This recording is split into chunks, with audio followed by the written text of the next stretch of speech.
Good morning and welcome back to Baku, and it's the second and final day of competition at this year's Baku Grand Slam IBSA. We've got a number of weight categories for you, 3 mats for you to choose from. If you click on mat number 1, you'll get 1. Any of the numbers you click on, you'll get that number 2 or 3. There's a little icon that looks like, I don't know, some kind of graphic that should be a commentator. If you click on that one, you'll get the commentated channel, and then wherever I happen to go, you'll stay with me. So if you want the commentary, then click on that. And if you're able to follow the judo without it, then just click on the mat that you want. We're going to begin by taking a look at the opening contest in J1 under 90 kilo category. That's Yasin Chimchilla of Turkey. He's going to go up against Matsumoto Yoshikatsu of Japan. It'll be Chimchilla in the white judogi, Matsumoto in blue. Just before we do that, let's take a look at some images of Baku. For the first contest, referee number 1 from Ukraine.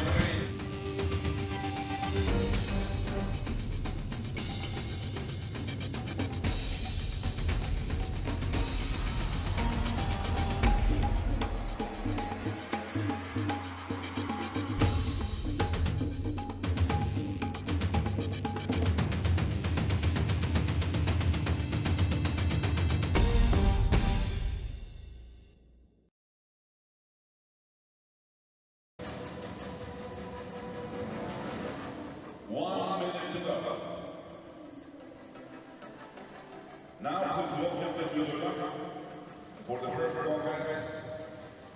The WWE first round, category J1, maybe under 90 kilo. In blue judo, representing Japan, Matsumoto Yoshikatsu. In white judo, representing Turkey, Yasin Chimchilla. The W2 first round, category J1, men over 90 kilo. In blue judo, representing Algeria, Abderrahman Chetouan.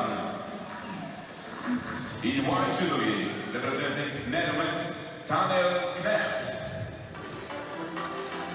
And the W1 first round, category J1, women under 57 kilo. Good morning and welcome to the opening contest on the second day of competition at the IBSA Judo Grand Prix in Baku. The opening contest features Yasin Chimchilla of Turkey up against Matsumoto Yoshikatsu of Japan. So I'll try to keep you as up to date and as fully informed as possible. And I'll try and give you as much information as I can. It's not the easiest of tasks. Let's see how we go. They're underway. The referee's called Hajime. Told you it wasn't easy. Right, the Yoko Sutemiwaza are immediately unleashed by Chimchilla and puts Wazari on the board, trying to work the Okure Erijimi. Now Matsumoto turns out of that, and the referee calls mate. So it's Wazari early in the contest for Chimchilla.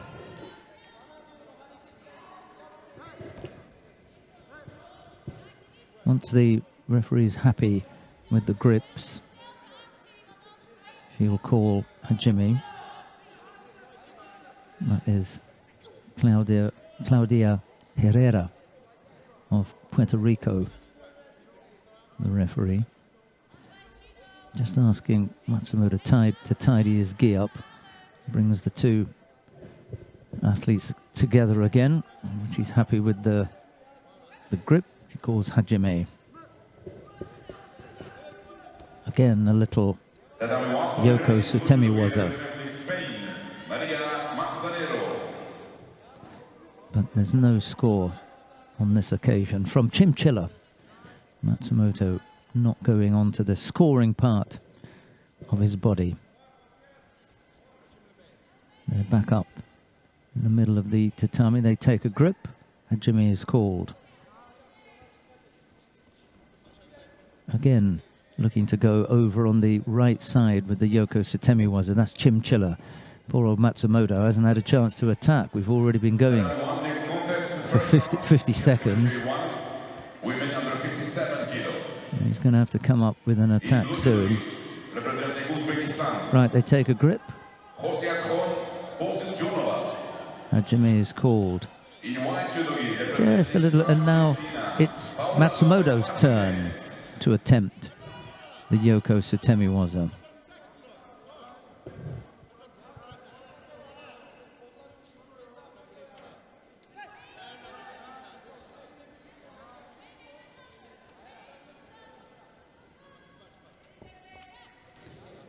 I think there's a little bit of a cut on the cheek, on Matsumoto's cheek, so they're just going to tidy that up.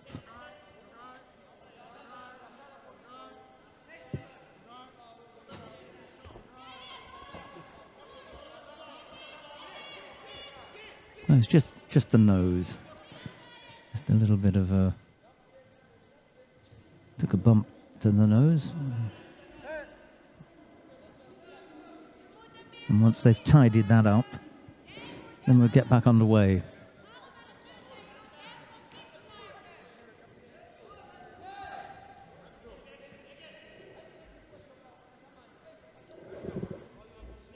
Chimchilla awaits the return of Matsumoto. He stands there on his own. The referee is alongside him at the moment, just letting him know that his opponent will be back any second now. Right, Matsumoto has been tidied up and he's accompanied back to the middle by the referee. Wazari on the board. We haven't had a minute yet. There are 3 minutes and 3 seconds left on the clock. They grip up. Hajime is called. Slightly untidy by Chimchilla. Another, I suppose, Yoko Otoshi effort.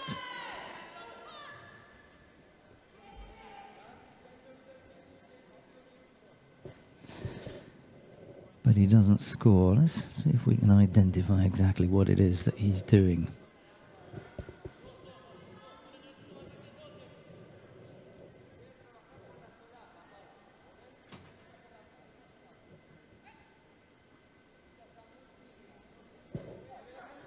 Slightly different than Makikomi this time round.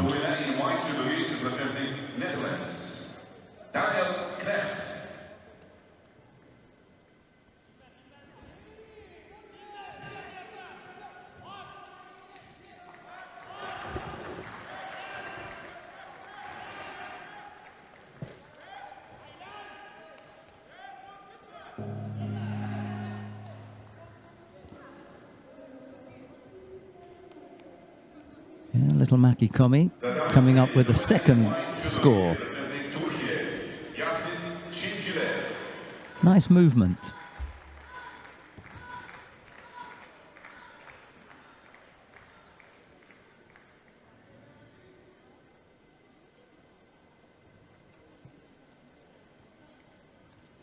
The second score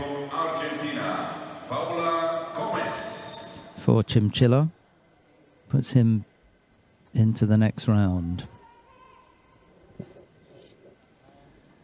Right, coming up next, Valerio Romano Teodori of Italy goes up against Zakir Mislimov of Azerbaijan. Teodori in the white judogi, Mislimov in blue. It's J1 under 90 kilos category.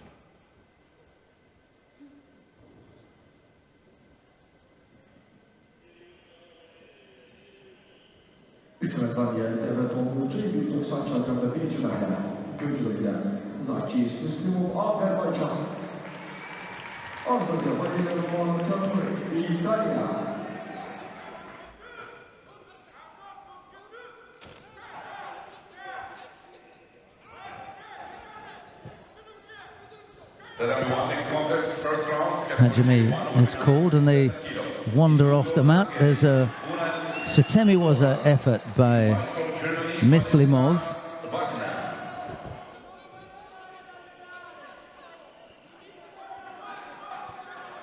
Tomoenage from Mislimov. Mazari's a good score.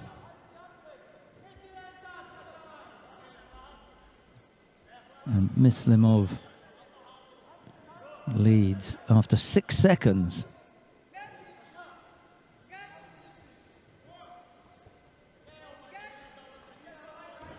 Uchimata effort from Mislimov.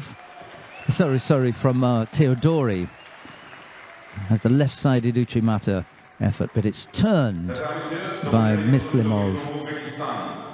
And he brings his opponent down onto his side with a nice counter. He has a bit of a bump to the head at the same time. He just got caught with the elbow. Theodori's elbow caught him in the right eye by accident.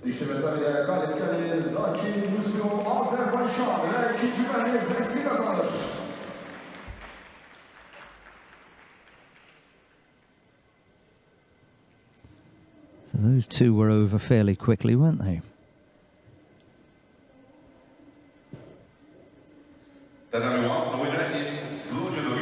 So Mislimov winning his opening contest. The two athletes are then escorted back to the start position and their respective coaches come to pick them up and take them back to the warm-up area where they'll prepare for their upcoming contests.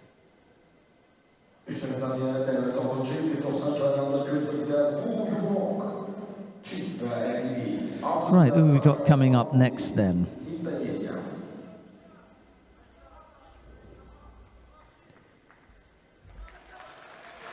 Fajar Pambudi of Indonesia goes up against Wu Yurong of the People's Republic of China.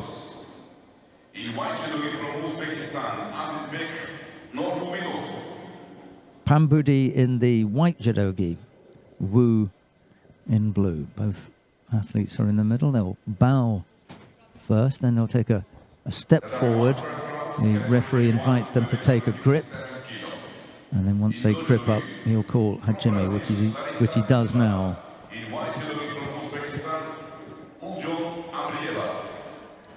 Left-sided low Morote Seonagi effort from Pambudi.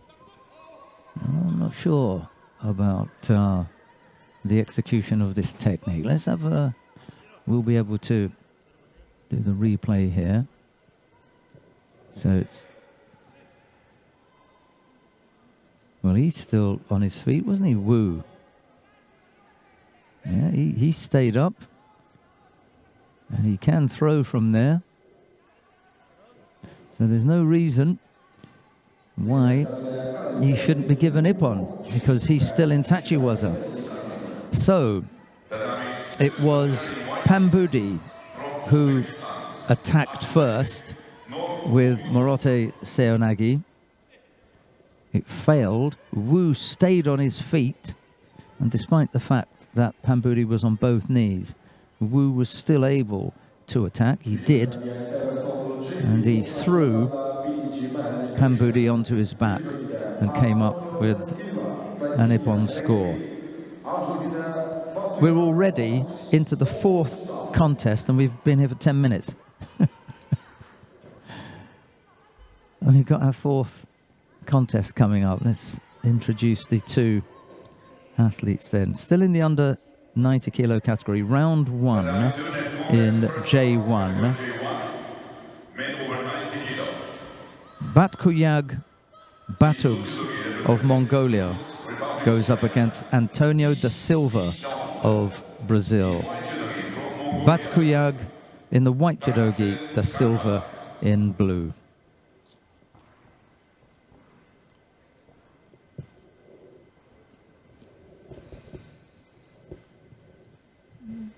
Right, the athletes are in the middle, they bow.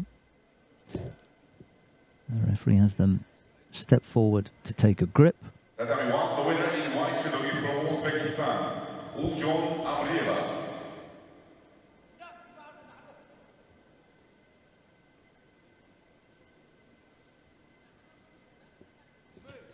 Just settling on a grip here, Batkuyag and da Silva. Took a while, and now Hajime. Here we go. Change grips slightly, whichever one they feel most comfortable with. Batkuyag looking to go right-sided, da Silva shaping as if you'd like to go over on the left side.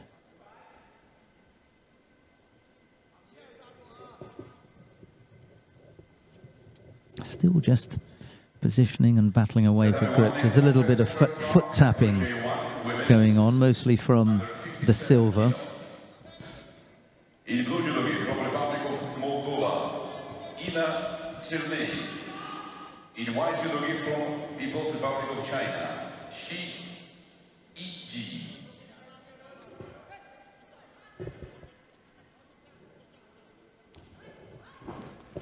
Well,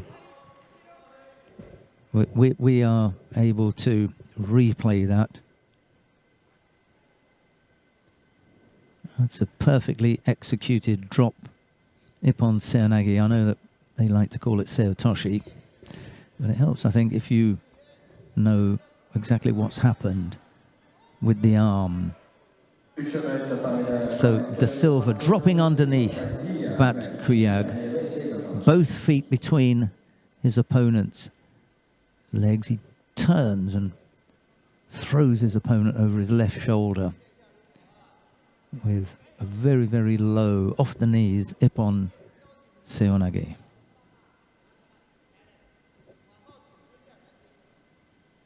Contest number 4 out of the way. We haven't been here for 15 minutes and we come up to the 5th contest.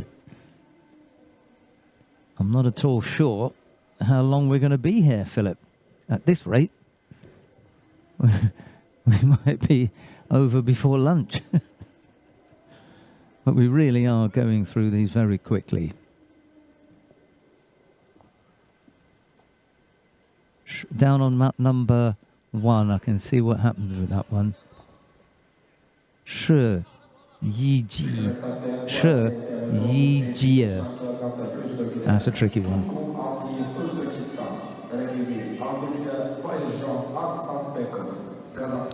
Right, who have we got coming up now? Bao Yerjan.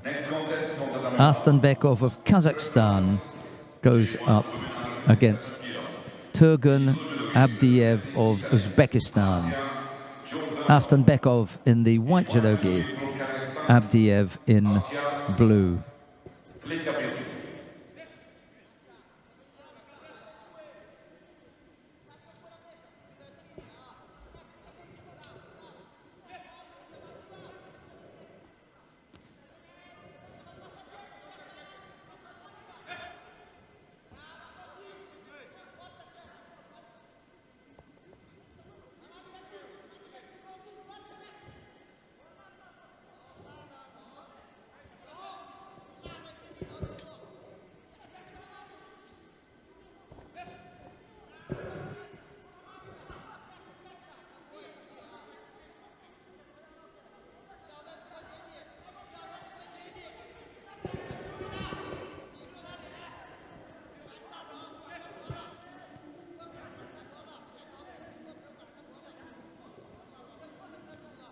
So the first exchange is out of the way.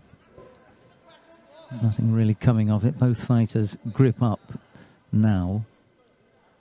Hajime is called. There's a nice big deep grip from Abdiev with the left arm over the back of Arstenbekov, which results in Arstenbekov going to ground, but not on the scoring part of the body and not with a real technique. A little bit early to call the Osaikomi there, the referee. The legs weren't really free.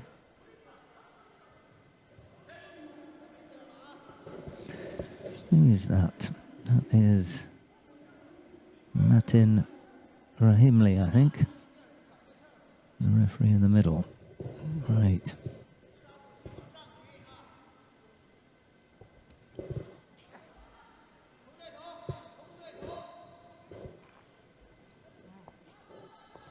Not sure whether they thought that the action that brought them to the ground was worthy of a score. And it was a Shido for the leg grab. Arstenbekov probably went below, well, not probably, he went below the belt. That's why the referee's given him a Shido. Again, the arm over the back, left arm over the back from Abdiev. It puts Arstenbekov under some pressure. There's a little roll from the ground with a Tomoe-like action, but he won't have scored because they were both already grounded by then.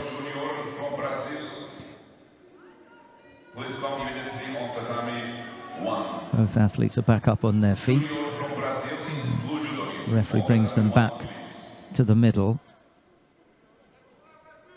And a second Shido for grabbing below the belt. So once Abdiev puts the left arm over the back, Arstenbekov's defense has been to go below the belt to block him, and he's picked up 2 penalties.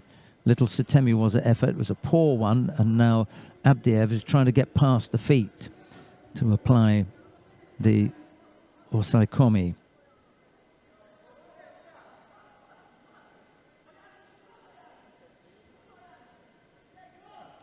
He's going to have to get past the legs, and he does now. Kamishio Gatami is applied by Abdiev on Arstenbekov. And that looks quite strong, and he's unlikely to be able to get himself out of that one. He already had a nice and tight grip, but he's made it even tighter now. And there is the Ippon. So, Turgun Abdiev defeats Boyezhan Arstenbekov of Kazakhstan. Right, we're going to stay in the J1 under 90 kilo category. It'll be Gökhan Bicher of Turkey.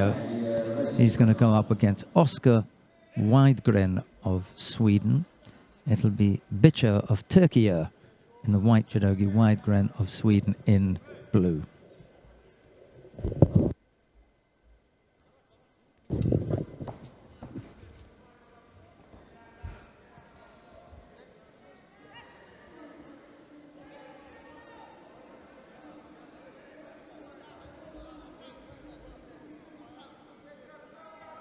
Ystävät, tervetuloa J-Liiton sanktiolajalta Judo-kitää Oscar Widegren İsveç. Rakibi Gökhan Bicher, Türkiye.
The winner in white judo from Cuba, Jordani Fernandez Sastre.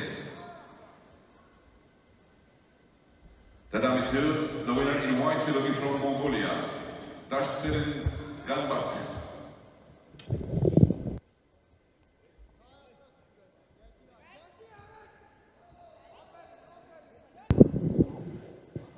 Which catches Widegren with what? Oh, nice little Kosodagari.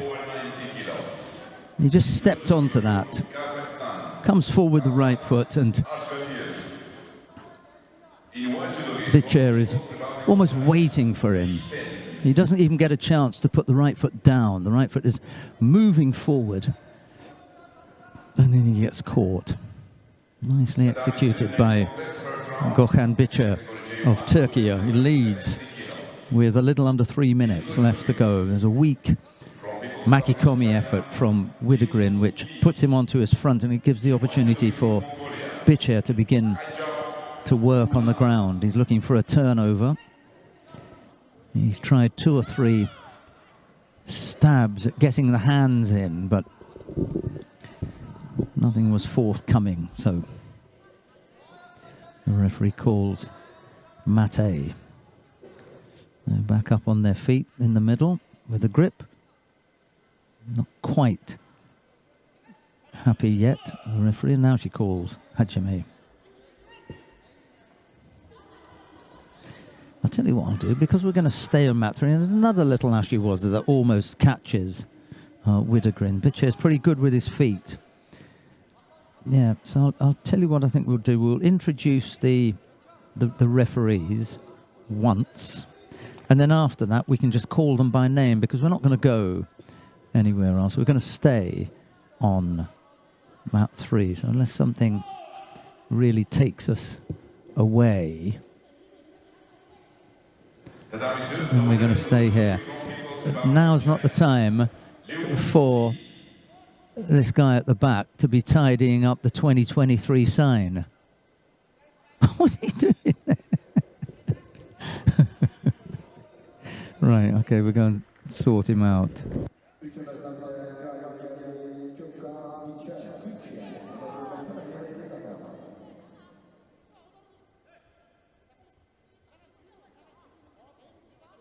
Next contest on the level 2, first round, J1 under 70 kg. In blue judo from Kazakhstan, Dinara Kujulova. In white judo from Uzbekistan, Muharrem Abdul Samatova.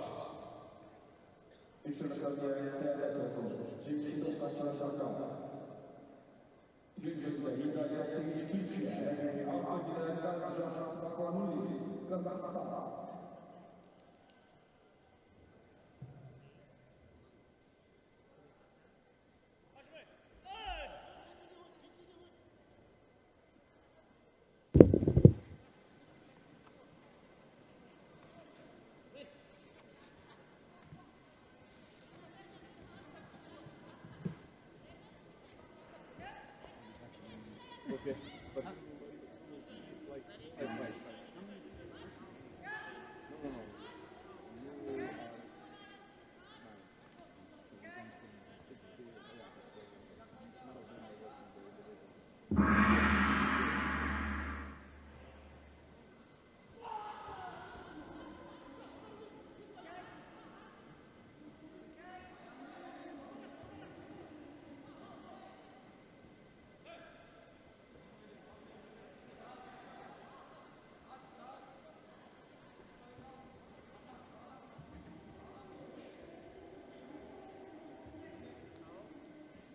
Tatami 2, the winner in blue judo from Kazakhstan, Dinara Kujulova.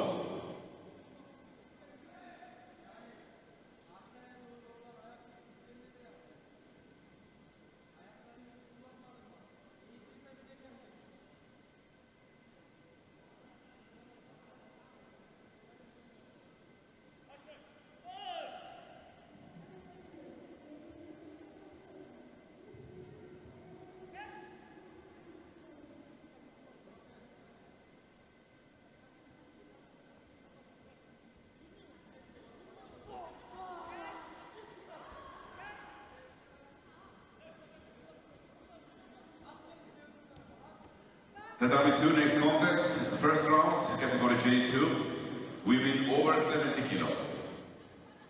In blue judo, representing United States of America, Katie Davis. In white judo, representing Kazakhstan, Zarina Raifova.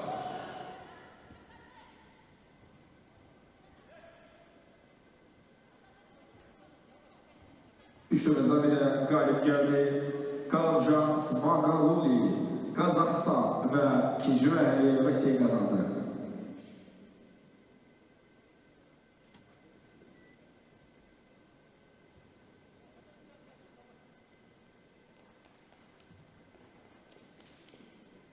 Üçlemeden bile devlet olur J2 90 kilogramda. Gölcü bölgede Otabek İlisbekov, Özbekistan rakibi Avzucu'da Evan Molloy, Büyük Britanya.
Tatami 2, the winner in blue judo, representing United States of America, Katie Davis.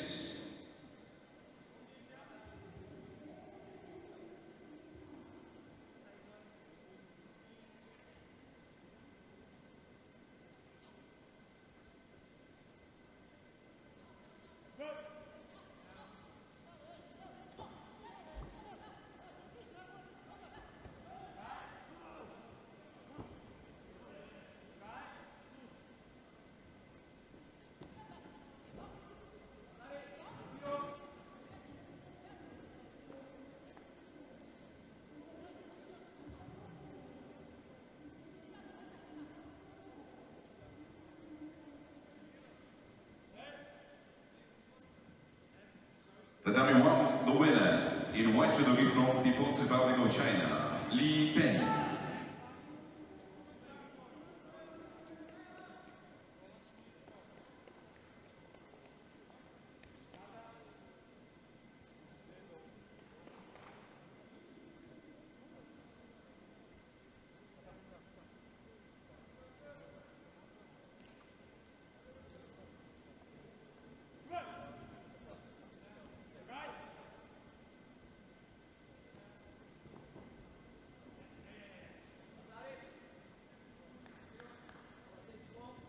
Tatami 1, this is quarterfinal, J1, women under 57 kilo.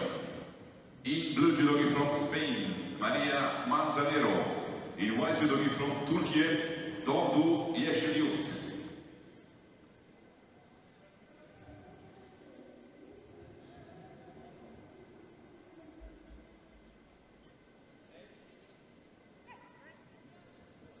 Tatami 2, next contest, first round, J2, women over 70 kilo.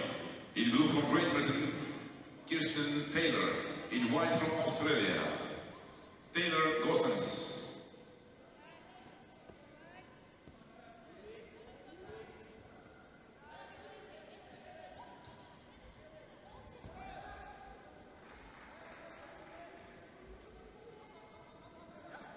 Viselőttamite tervetoló Guaziák, bőpetti Betleni Jarosmá.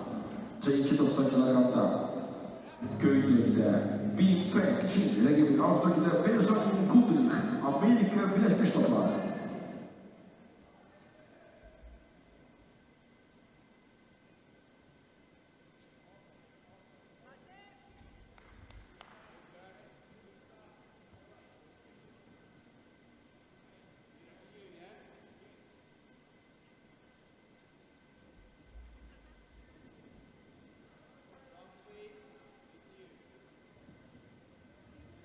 Tatami 1, the winner of the quarterfinal in white judo from Turkey, Doğdu Yeşilyurt.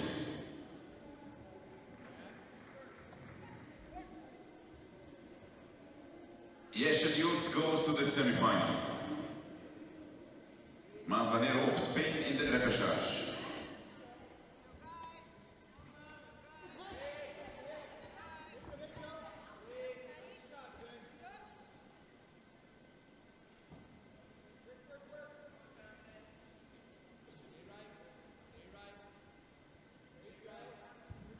Next quarterfinal on tatami 1, category J1, women under 57 kilo. In blue judogi from Hungary, Buren Flora. In white judogi from Argentina, Paula Gomez Martinez.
Fung Bin just picked up Wazari. He was a Wazari down, having been scored on by Benjamin Goodrich early in the contest, but he comes back with a nice...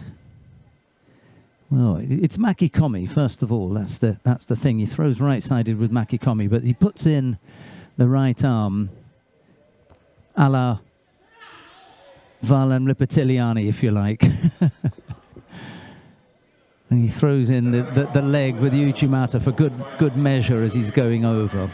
Anyway, we're inside the second half of the contest. There's a minute 50 left to go. Wazari for both athletes, Goodrich and Fung. Fung, however, has picked up a single Shido. I just heard our stadium announcer announcing someone going to the semi-final. Amazing, really. It's 12:05, And we're already talking in terms of who's going to be in the semi-final. This could end pretty early. The final block, by the way, is at 5 o'clock. So you've got a good long way before then. I'm not exactly sure just how much of that between now and 5 o'clock is going to be taken up with judo, possibly another 2 hours.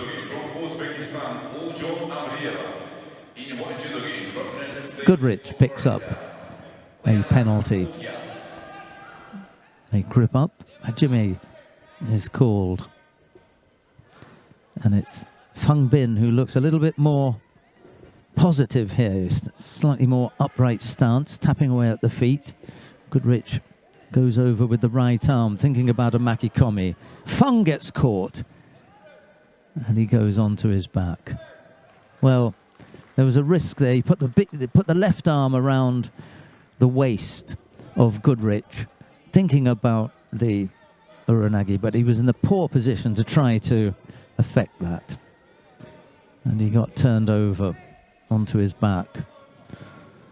The referee gave Ippon, but even if it's not Ippon, it will be Wazari,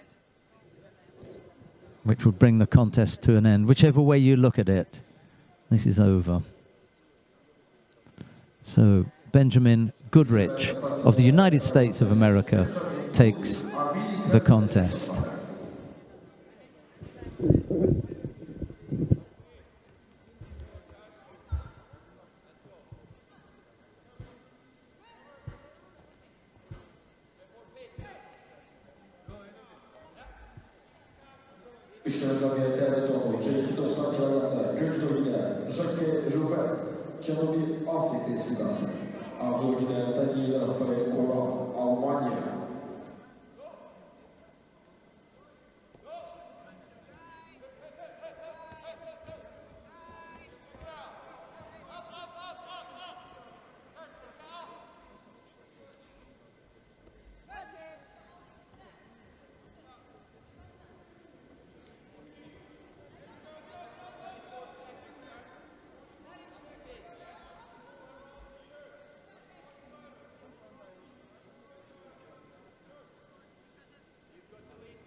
Down on mount number 3, there's been a win for Daniel Gochal of Germany. Oh, no question about that then. I think I'm going to ask Philip for another view of that. That was absolutely terrific.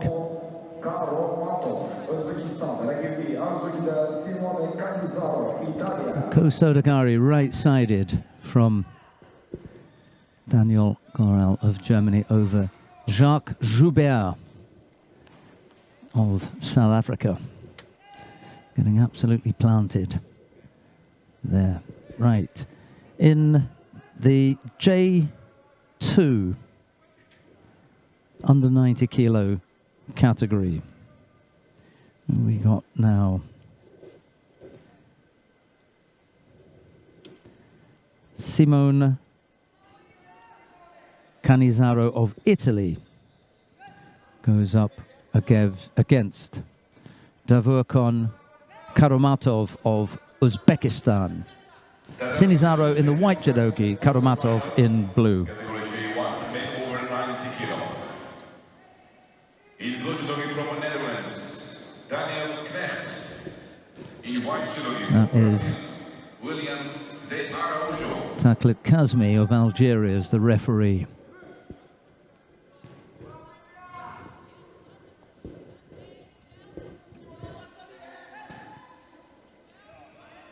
Cannizzaro and Karamotov very closely gripped up here. There's a big left arm over the back on the belt of Cannizzaro by Karamotov. Not sure how long he's going to be able to hold on to that without picking up a penalty.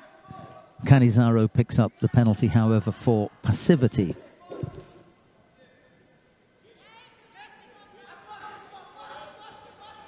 It's funny, isn't it? It's 15. Was that 15 seconds? We've got 3:40 left on the clock. That's 20 seconds. He's already picked up a penalty for passivity. That's got to be the fastest passivity penalty I've seen. That won the winner of the quarterfinal. In white judogi from USA, Liana Mutia. Mutia goes to the semi-final. Blieva of Uzbekistan in the repechage.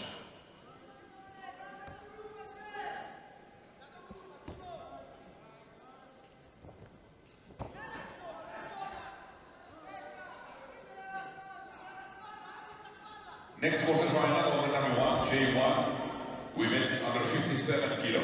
In blue from Kazakhstan, Alfia Tlekavil. In white from People's Republic of China, Shi Yi.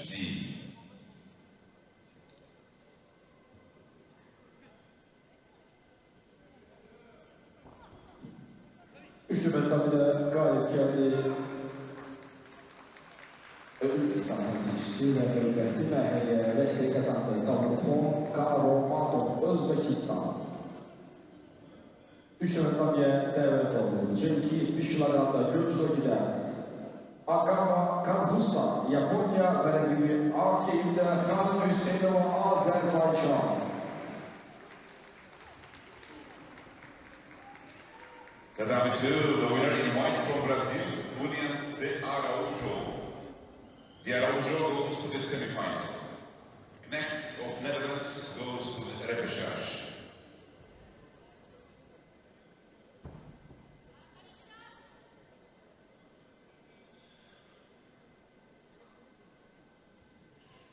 Tatami 2, next contest. This is quarterfinal. J1, men over 90 kilo. In blue, from Uzbekistan, Shahzod Khushbaktov. In white from Kazakhstan, Yerman Utyepov. Tatami 1, the winner in white from People's Republic of China, Shi Yuzi. She goes to the semi-final. Lekapil of Kazakhstan goes to the repechage.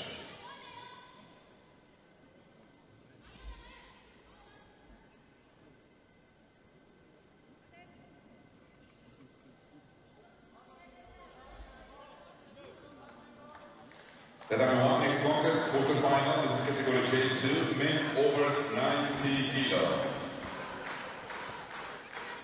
In blue judogi from Kazakhstan,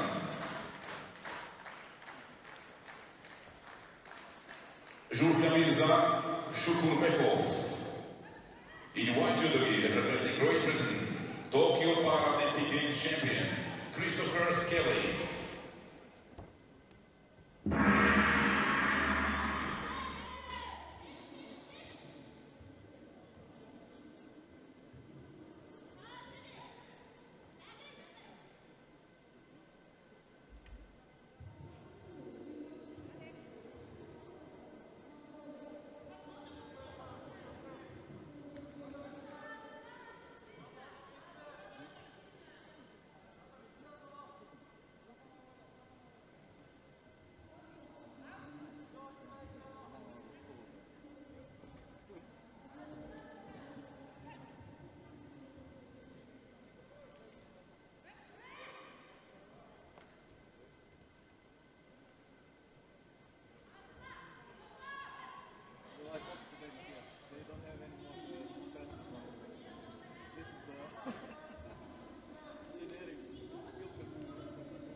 Next, on the number 2, quarterfinal J1 men over 90 kilo.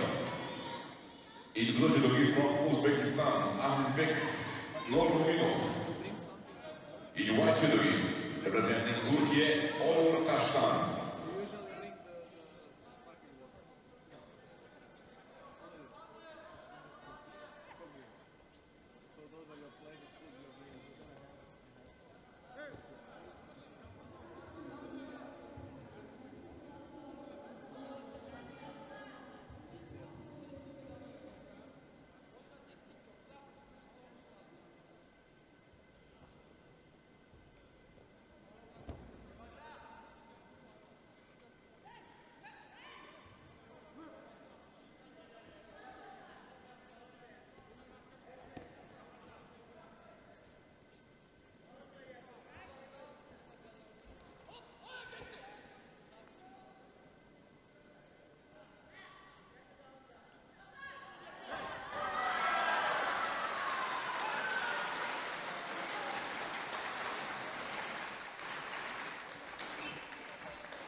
Warm applause for the current Paralympic champion, Hanim Husseinova, throwing Ogawa Katsuza. Let's have a look and see what's happening. We're going to go to mat number 2. We can let's go to mat number 2, Philip, and then we'll avoid that problem.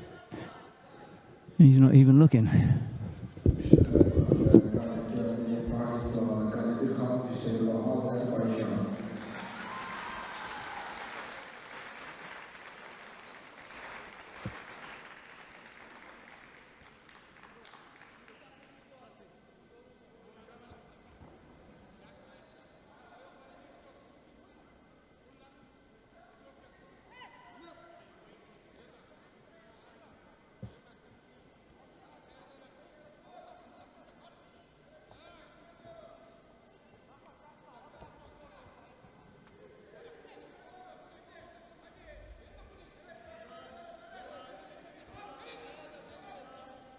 Üçüncü haftaya davet olduğu J290 kilogramda.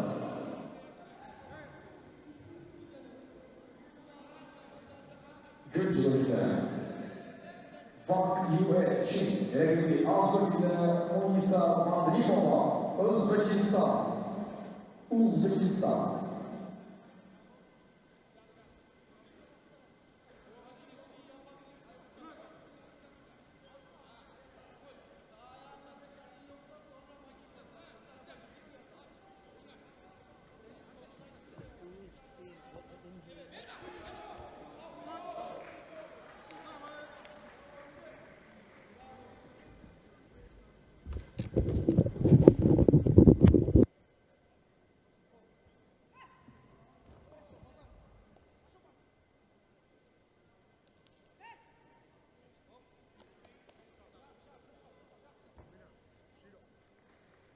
The winner in white judo from Turkey, Onur Taştan.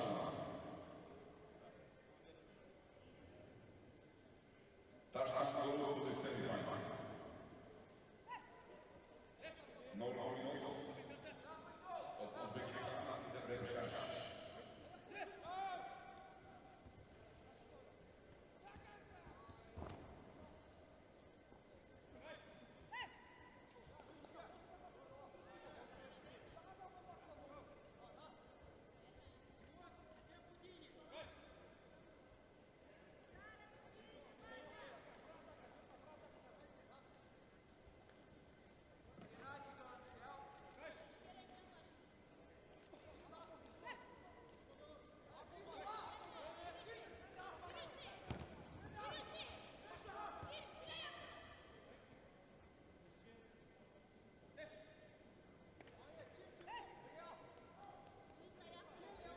The time is next for final.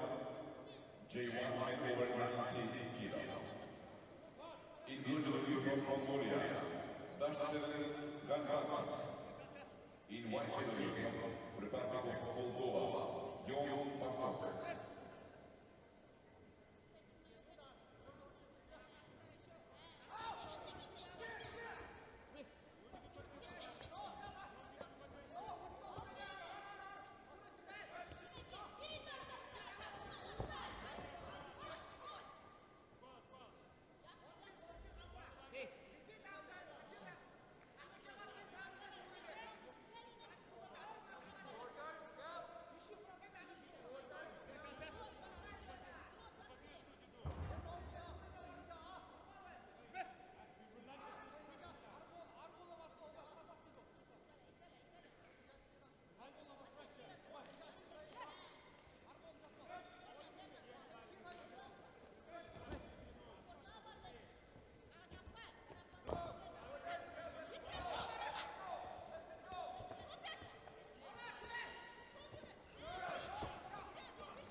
to the semi-final.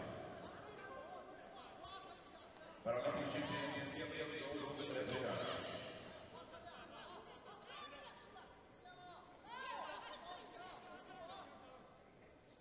Now, next quarterfinal at Taiwan, Jason men over 90 kg.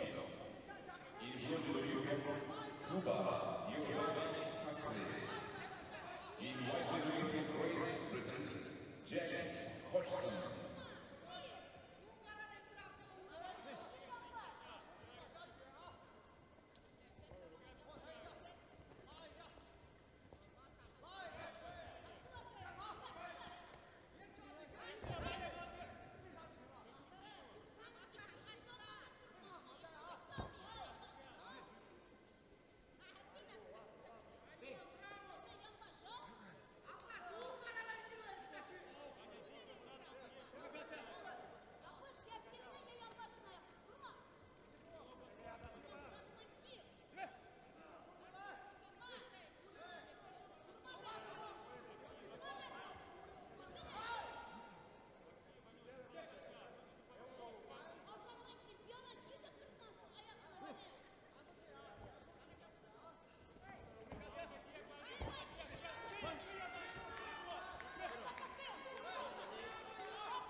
İki noktada devlet olmalı.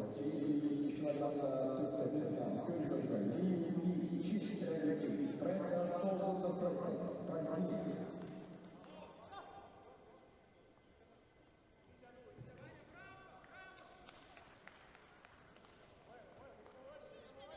Üstünlerde tabi kaynaklarda çift.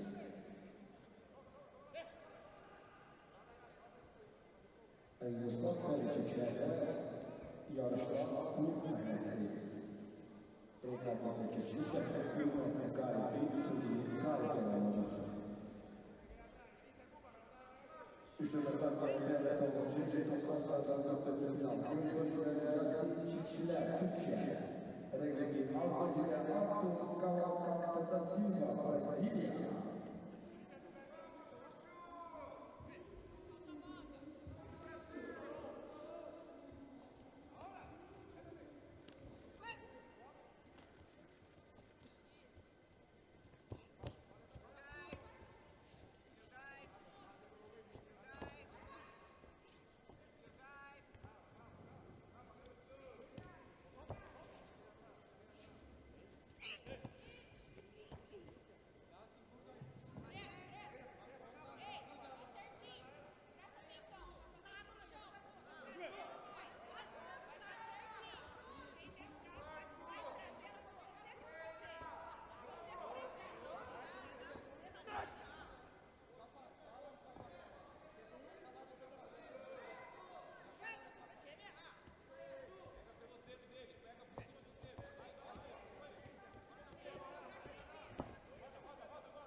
on the mat now. J1, the quarter-final between Brenda Souza de Freitas and Liu Li of the People's Republic of China. This is J1, the under 70 kilo category.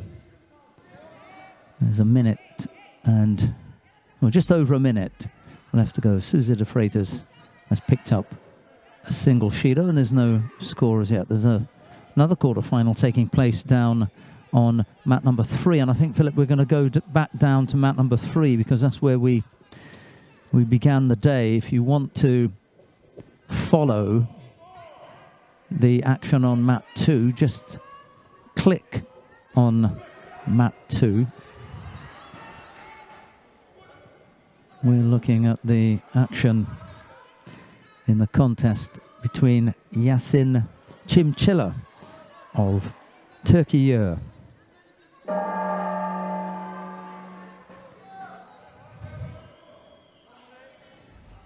Arthur Cavalcante da Silva, and it's Cavalcante da Silva who's just won out over Yasin Çimçiler. That's J1 in the under 90 kilo category.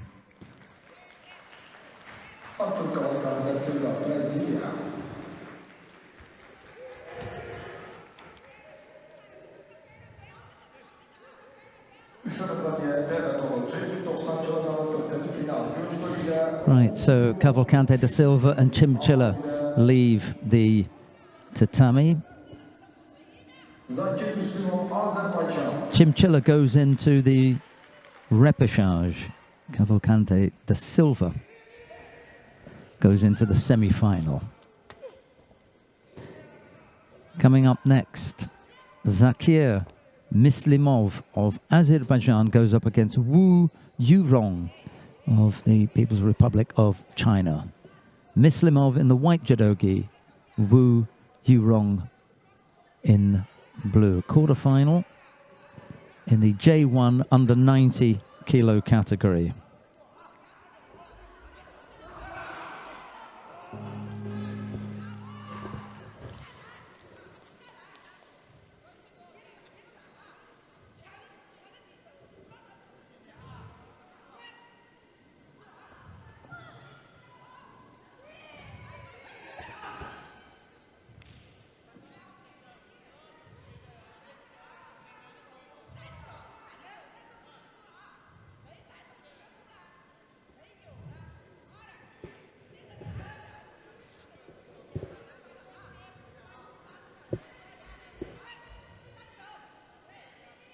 Tatami 1, the winner of the quarterfinal in Judo from Cuba, Yordani Sastre.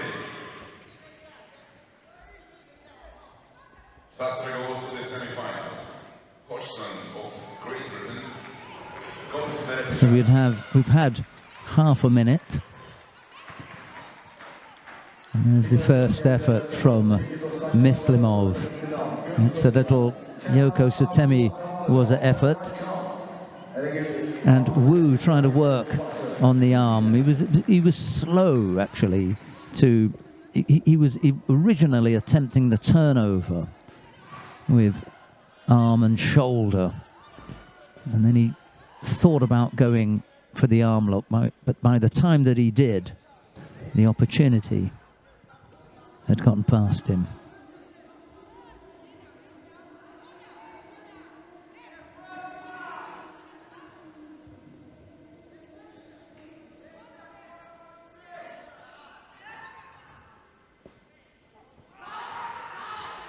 Left-sided effort from Wu, low down on the left side.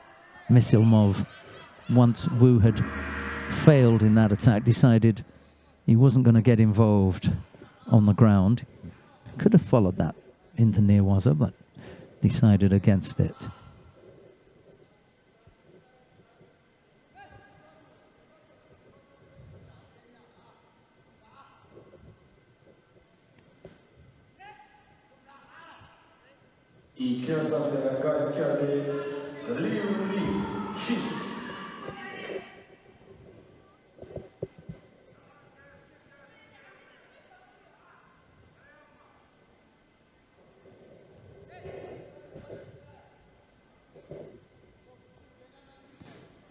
You don't see that very often. The Chinese coaching staff swapped over. There was a Chinese athlete on mat 2 and a Chinese athlete on mat 3, the one that we're watching, Wu Yurong. Well, the coach just stepped out of the coach's box, went over to the athlete on mat 2, and you can see him and the athlete now going in the background, and then the coach that was on mat 2 has stepped into mat 3. Okay, whatever works for you. Maki Komi from Mislimov, but that fails. He falls on to his front, and Wu now with an opportunity to work on the ground.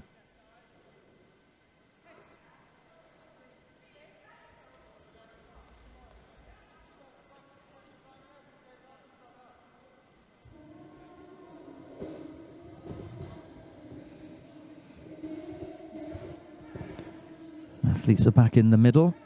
They grip up. The referee's not quite happy as yet. She is now, calls Hajime. Maki Komi, again, this time Wu manages to take the right arm away from the attacking Mislimov.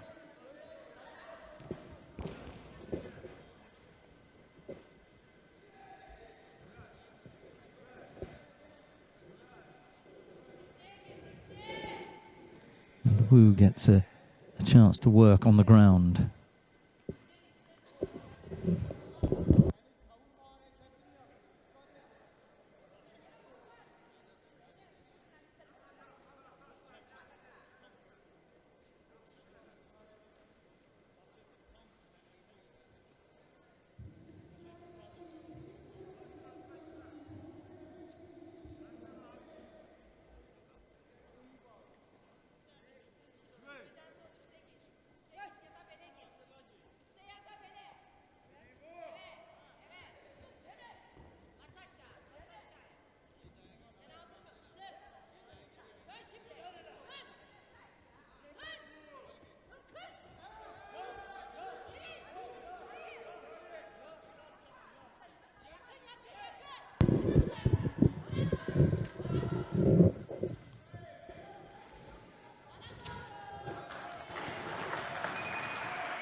Minute 40 odd left on the clock. Just a single Shido against Wu at the moment. And we're back underway. Mislimov is slightly more upright and looks a little bit more likely to attack. Minute 30 on the clock. As the two are escorted back to the middle where they face each other. And they grip up. Mislimov is happy with the grip now, as is Wu. Hajime is called.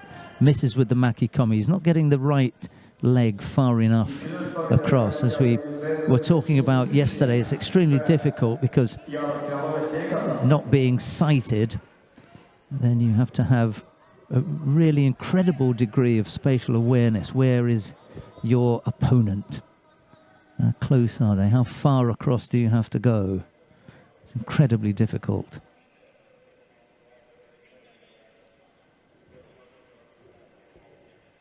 And they grip up again. Each exchange, even when they fail, takes about 10 or 15 seconds off the clock. Well, Wu really has to take advantage of the failed attacks from Mislimov. He's picked up a Shido already, and unless he steps up the pace, he's likely to pick up a second.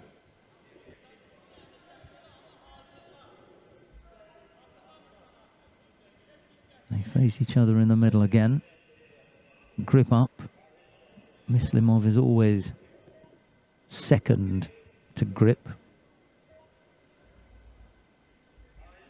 Hajime, we get back underway. Wu's the fighter who's slightly bent over and defensive. Another Maki Komi that fails. And it's slightly frustrating for Wu, certainly for the Chinese coach, who's now remonstrating with Wu as if to try and indicate to him that he's got to do something or else he's going to pick up another Shido. It's too late for that now. He does pick up another Shido, quite right as well. He's just been second best as far as the attacks are concerned all the time. No doubt the Chinese coach was trying to get that across to him. You know, they grip up again. And once again, it's Muslimov who's first to attack with a Makikomi that fails, and then Wu can't follow it up on the ground. So if you haven't got that ground game, if you're not able to take advantage of the failed attacks by your opponent, then you have to fall back on your tachiwaza. And if you're not attacking, well, then you are going to pick up penalties. It's one or the other. Either you allow Muslimov to attack, standing up, and then when he fails, and it's the first time that Wu has managed to get an attack in before Muslimov. He came in for his own Makikomi effort, and now Muslimov is doing exactly what Wu should be doing. Wu's attack having failed, Muslimov is immediately attacking on the ground in Newaza. So there's a little bit of work for Wu to do here. He's picked up 2 penalties. There are 20-odd seconds left on the clock in this J1 under 90 kilo category quarter-final. Well, Muslimov is in danger of picking up a penalty for a false attack then. It was a rather unfortunate, poor effort.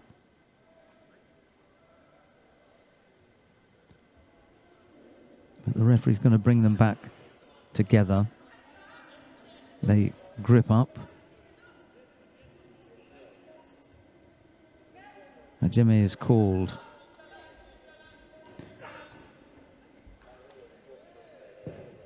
Well, Wu wanted to attack with Makikomi there, but he needs a better setup. He lost contact with the hands and the opportunity was missed. 3 seconds left in regulation time.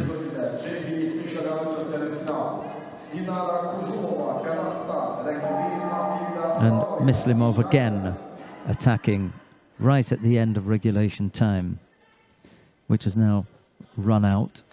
Wu has picked up 2 penalties, and we're going to go into golden score to find ourselves a winner.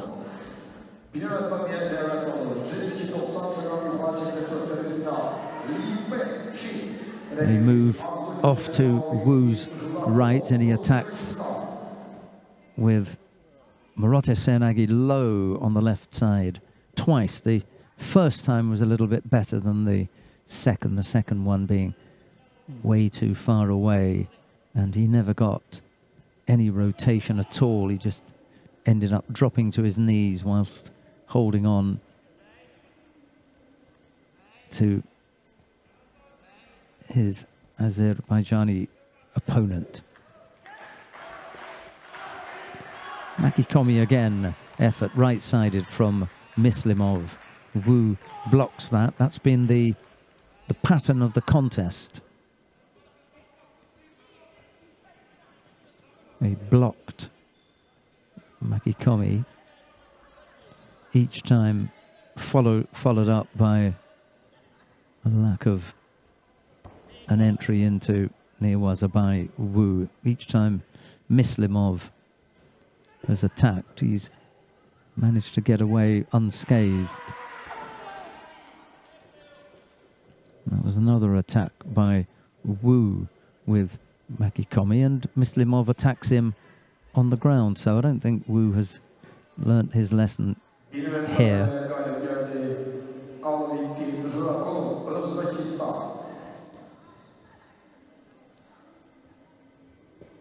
Yeah, this is unfortunately untidy effort from both fighters. They're both looking for the same technique. They've both got the same tactic, which is to attack as quickly as possible. And the only reason that Wu has picked up 2 penalties is that he has failed to attack before Mislimov has. Mislimov, in fact, had prepared so poorly for the last attack that he picked up a penalty for a false attack. And we've had nearly 40 seconds of golden score as Mislimov again attacks Wu on the ground, attempting the Sangaku turnover. But he hasn't made any progress, so the referee calls mate. The pair are back up on their feet.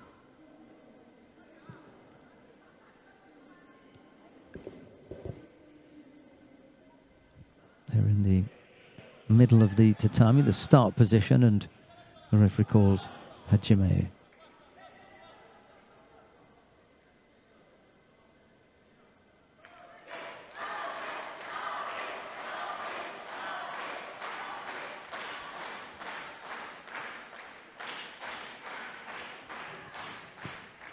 Just looking to settle on their grips. Hajime is called. The pattern has been for Mislimov to attack first. However, this time Mislimov almost steps on to a Nippon Seoinage, left-sided from Wu. Wu can't complete the action. And Mislimov avoids going over onto any scoring part of the body.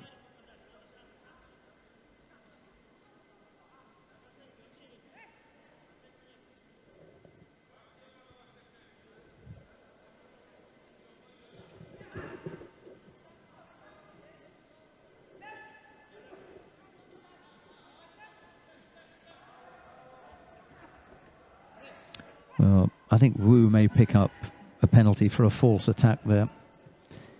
He threw the right arm in, but it wasn't the strongest of efforts. No, they're going to go on. He's lucky to escape there. We've had 1:13 of golden score. Another Makikomi effort defended by Wu. Mislimov has been the whole pattern of the contest. As soon as he gets hold, he just throws in an attack.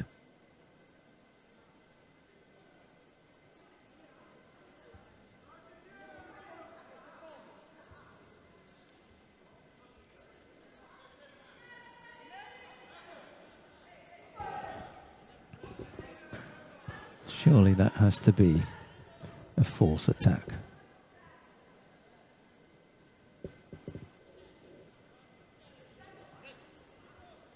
Made no impression on Wu at all. Category J1, women over 70 kilo. In blue judo from People's Republic of China, men Yan. In white judo from Uzbekistan, Feruza Ergasheva.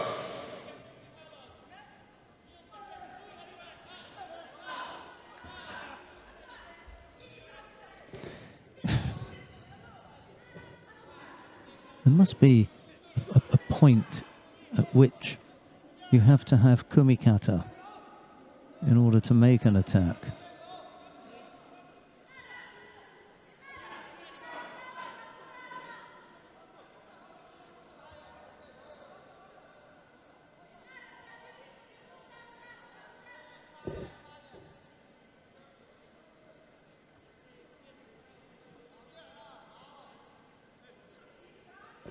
And we're going to continue.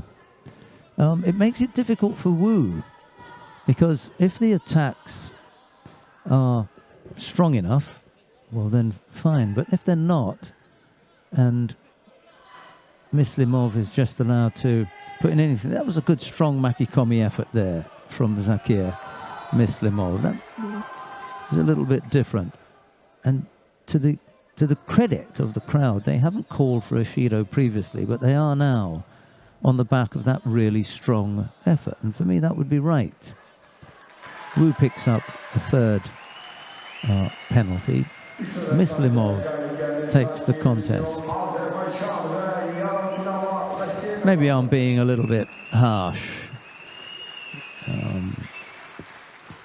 But on the back of that, Mislimov was probably the more aggressive of the two and possibly deserved to win the contest based on the volume of attacks that he put in, but the quality of some of those attacks were, well, questionable.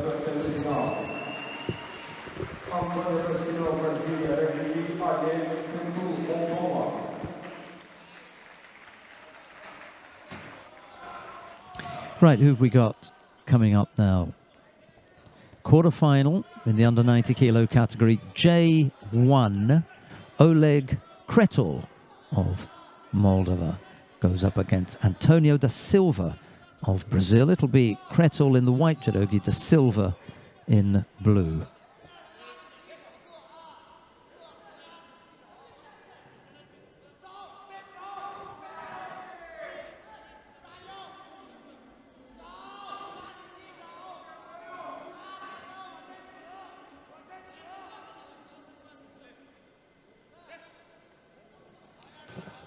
The athletes bow, they can step forward and take a grip. And then we're ready to get underway.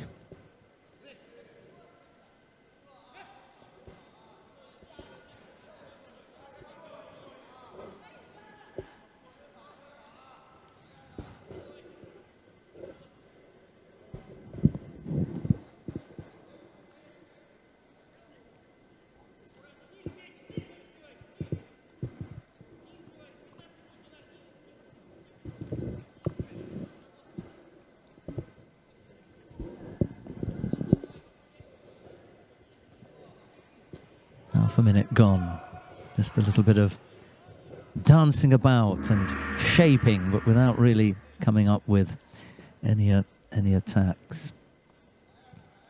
Both the fighters have gripped up. Sleeve and lapel from both athletes.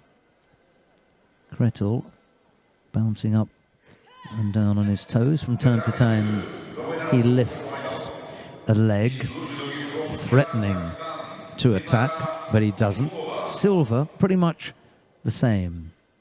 Looking as though he would like to attack, but without really coming up with anything.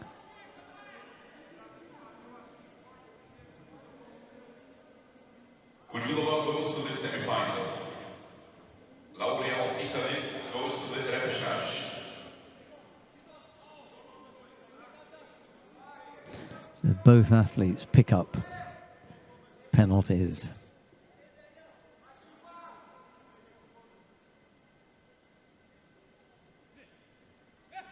They're back in the middle. They've gripped up. Hajime. There's a nice left-sided low Ippon Seonage effort from da Silva as he pulls Kretel towards him, but he can't complete the action, and now it's the turn of Kretel to work on the ground. But there's no progress, so the referee calls Mate. The athletes stand up. He accompanies them back to the middle. He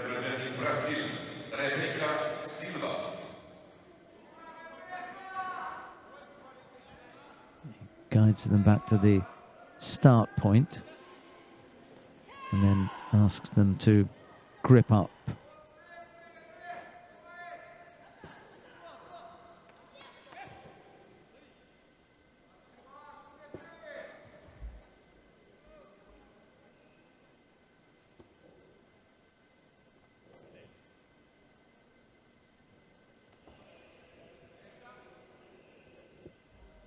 Da Silva attacked left-sided. It failed, and now Kretel again with the opportunity to attack on the ground. There's more swapping of the coaches from China as one goes from mat 1 to 2, and the coach who was on 2 goes to 1.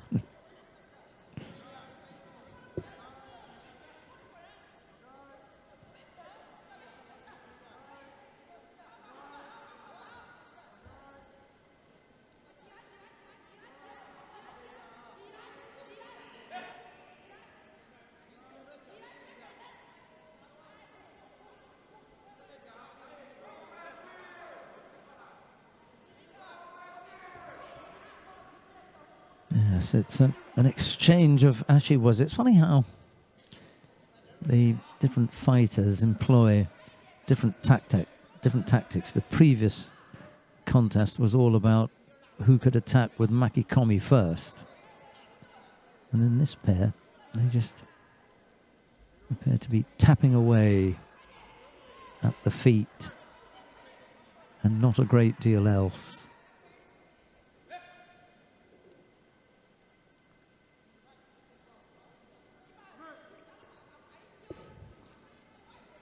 That was a better effort from De Silva.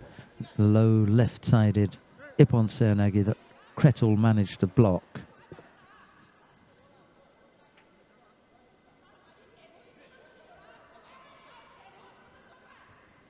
And now De Silva with a chance to work on the ground as Kretel lies face down, defending.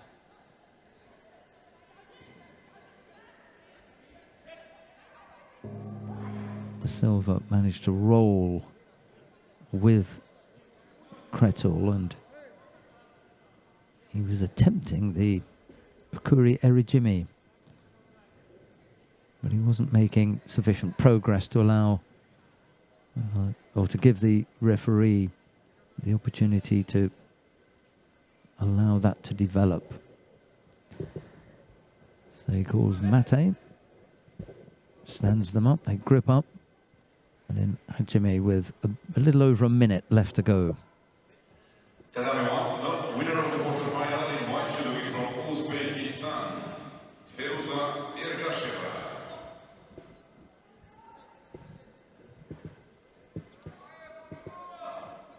Ergasheva goes to the semi-final. Men goes to the repechage.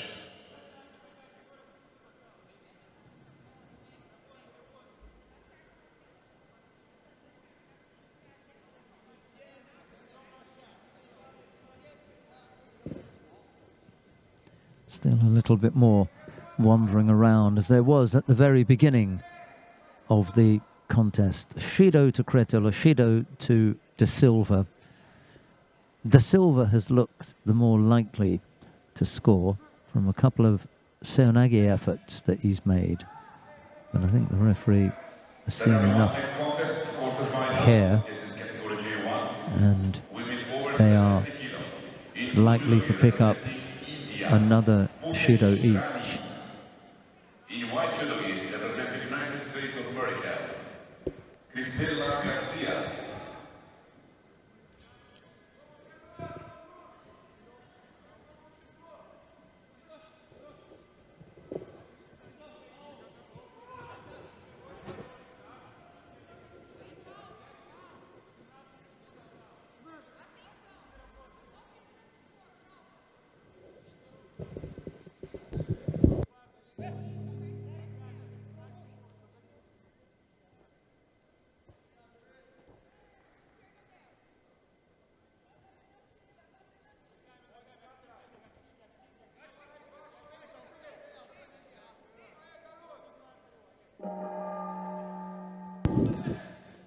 Regulation time has expired, so we're going to have a period of golden score. Both fighters have picked up 2 penalties, so I was going to say it's a little bit of a knife edge, but it just doesn't have that kind of it doesn't have that kind of feel to it, does it?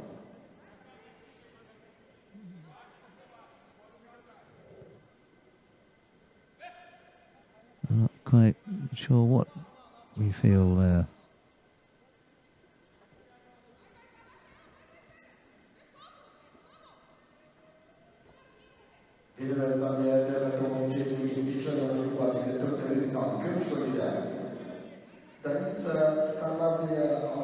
So, golden score is underway. Again, De Silva throughout the contest has looked that little bit more dangerous.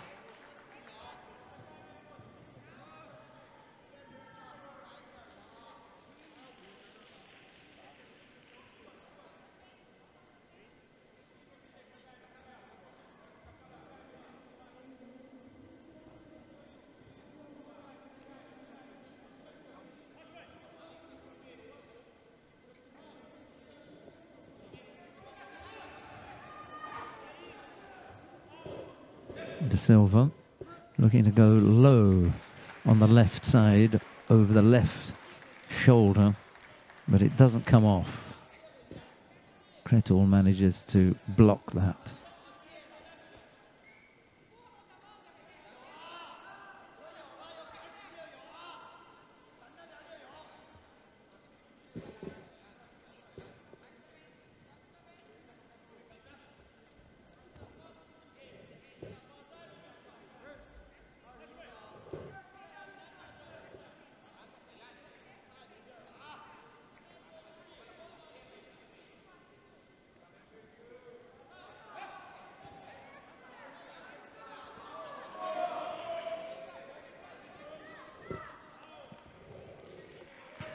Again, there's a little bit of foot tapping. Kretul trying to inject a little tempo into the contest by moving about, pulling De Silva one way and then the other, trying to get himself into a position where he can throw. De Silva, for his part, just looks reasonably happy to plod around, hope to find an opening rather than trying to look for an opening, create something. Minute 47 of golden score we've had up to this point.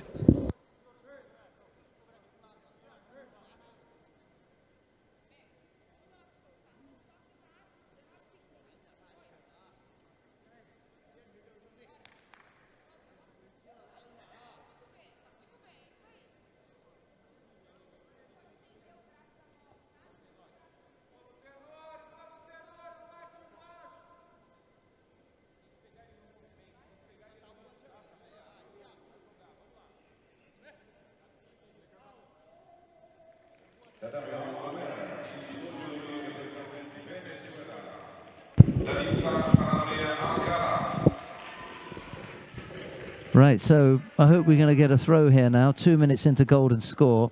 They've had plenty of time to work things out. Missed with the Tomoyanagi, and De Silva won't be able to get past the feet here, I don't think.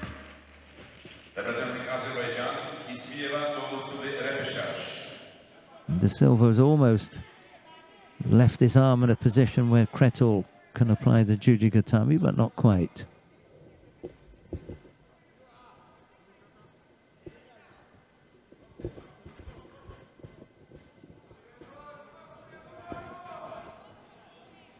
The next contest is on the dummy one. This is repechage J1 women under 57 kilo. In blue judogi from Hungary, Buren Flora. In white judogi from Uzbekistan, the athletes grip up again. Hajime is called.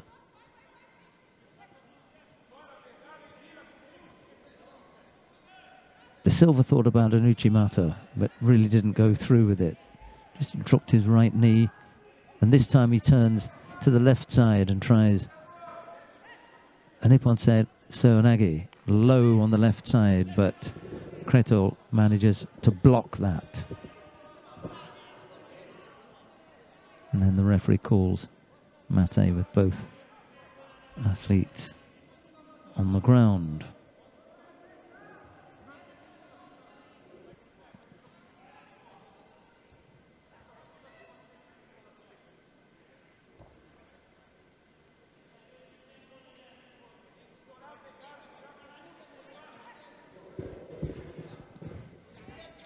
So we've had 2 minutes and 49 seconds of golden score.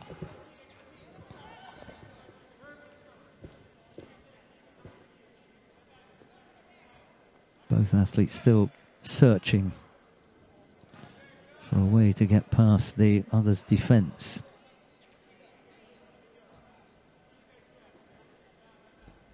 Without much success, I'm afraid.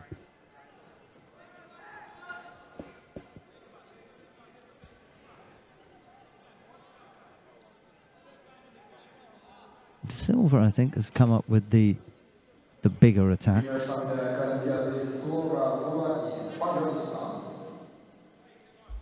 That wasn't one of them.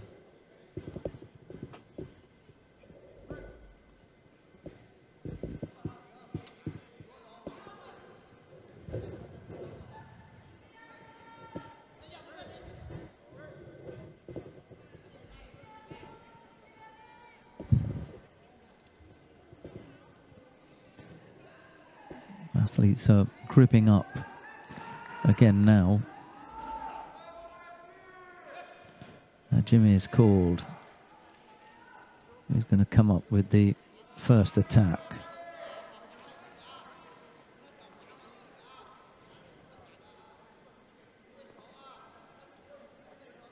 Next head charge on the number 1, J1, women under 57 kilo. In blue judogi from Kazakhstan, Alfia Tlekabil. In white judogi from Moldova. Oh, this is a situation where neither athlete is doing anything. So, you know, you could say the first to attack here, and you could give the Shido to the other. If you really want to win this, then the first to attack.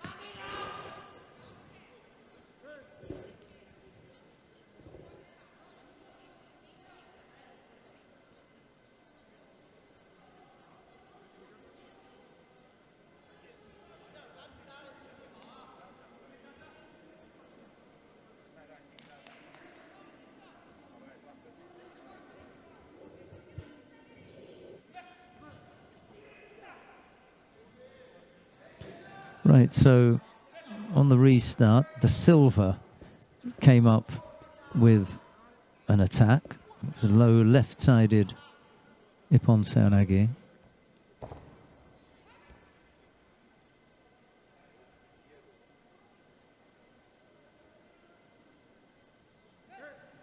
Both have to tidy up their gis.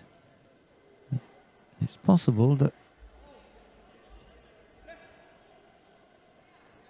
Did we give a third Shido? It's always a good idea if you're going to do that to give the Sokumake for...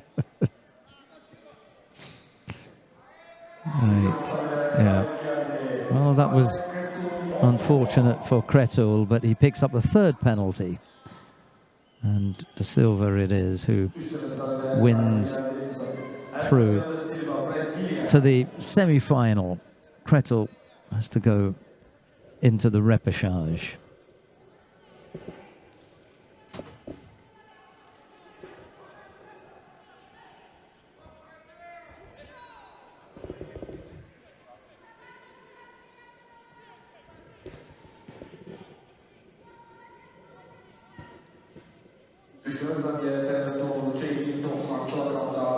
Right, coming up next, Turgan Abdiev of Uzbekistan goes up against Gökhan Bicher of Turkey. It's Abdiev in the white judogi, Bicher in blue. This is in the under 90 kilo category, J1.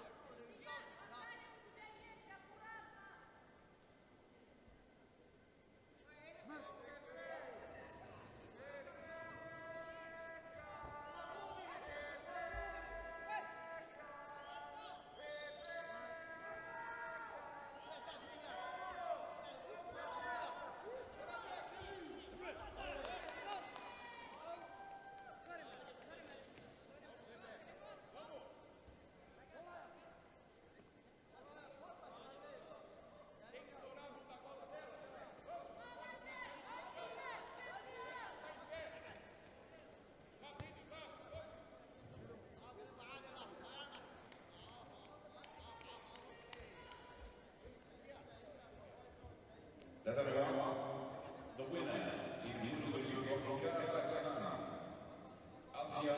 Plegamev.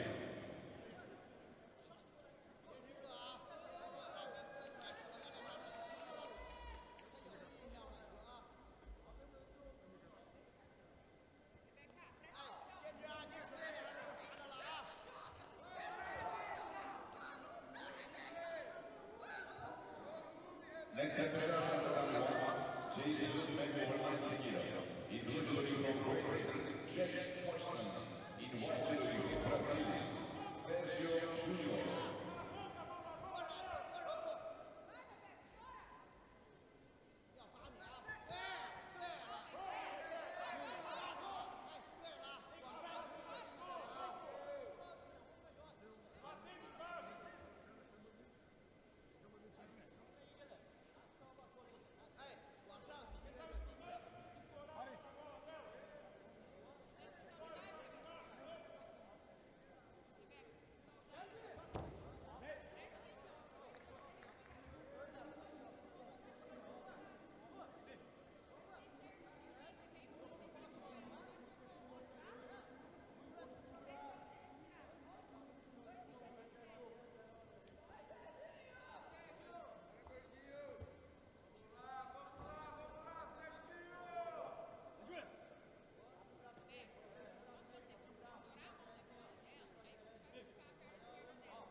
Tatami the winner of the match in Judo from Prix, Jack Hodgson.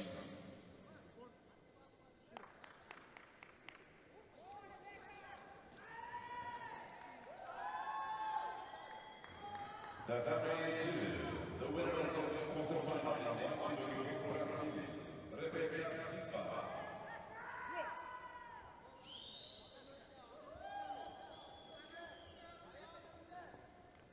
Silva goes to the semi-final.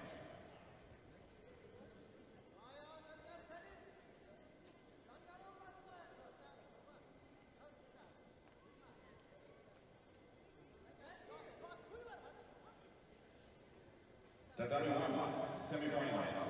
This is category J1, 157 kg. In Judo from Argentina, Paula Gomez Martinez. In Judo from Turkey, Baku Yaşayut.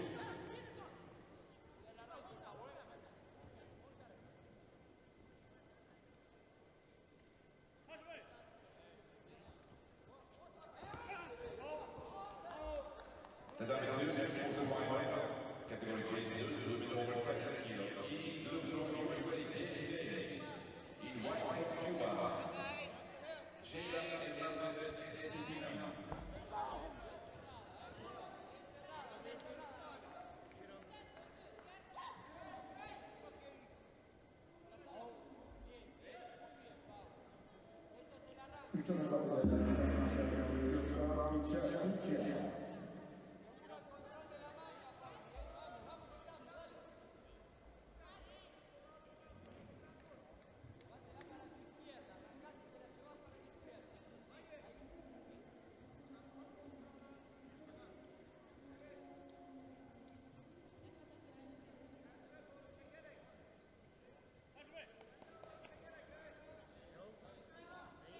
On map 3 now, quarter-final in the under 90 kilo category J2. Helios Lachumanaya goes up against Galimzan Smagluli of Kazakhstan. Lachumanaya in the white judogi, Smagluli in blue. Women over 70 kilo. In blue from Australia, Taylor Gossens. In white from France, Christina Léger. Christina Léger.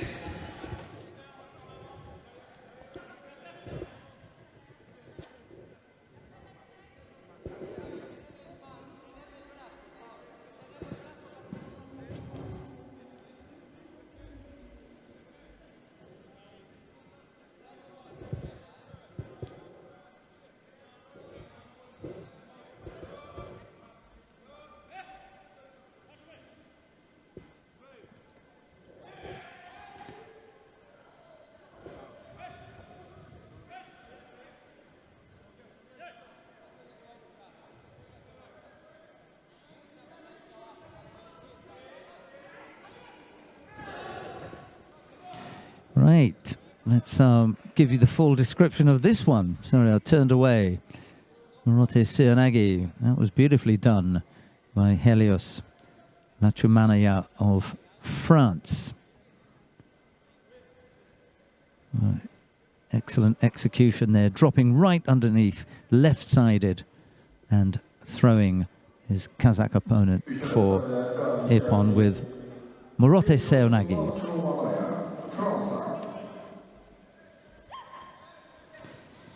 Right, well, whilst I've got an opportunity, I just want to explain the classification rules that IBSA have.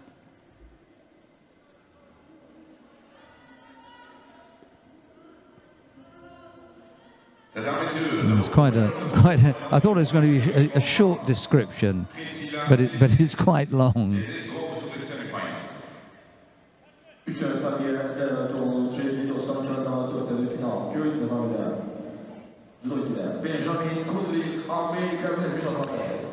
Right, let's just introduce the athletes and then I'll come back to the classification.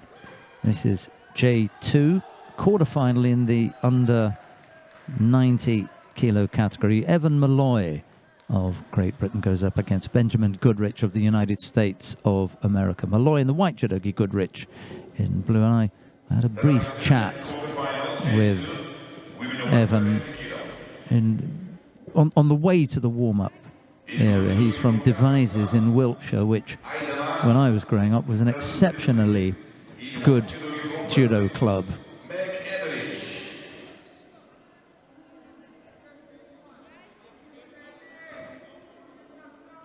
Malloy in the white judogi, Goodrich in blue.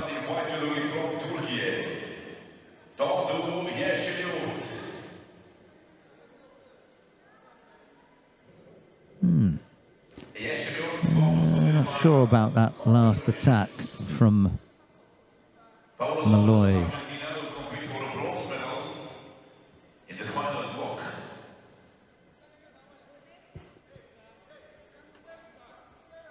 Next semi-final, Yeah, sorry, just one more time. Let's have a look. What was he attempting to do here? Oh, it's, yeah, right. So he wants to go left side. That's really good because it ended up looking as though he was trying to do the reverse, but he didn't. He definitely wanted to go on the left side, but he just went too far through. So, okay. I feel a bit better having seen it because it looked as though he was trying the reverse, and I thought, well, better let him know not to do that.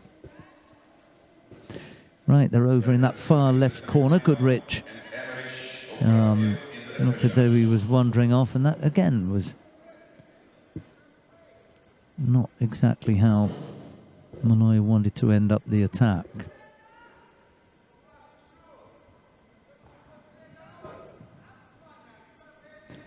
Goodrich picks up a penalty for passivity.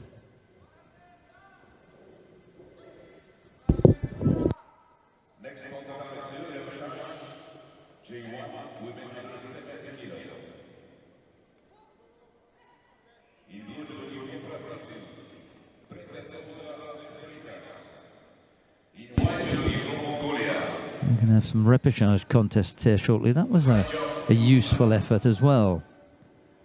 He's keeping up a good rate of attacks here, Benjamin Goodrich.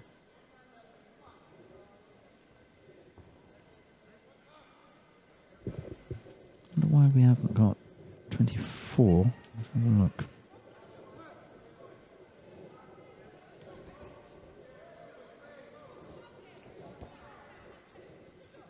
Yes, we have.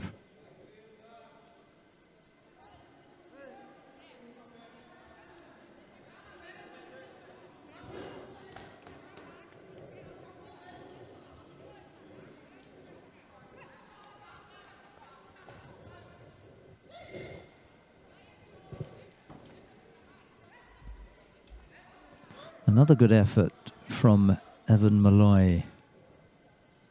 Goodrich managed to avoid going over. He's quite useful, Benjamin Goodrich.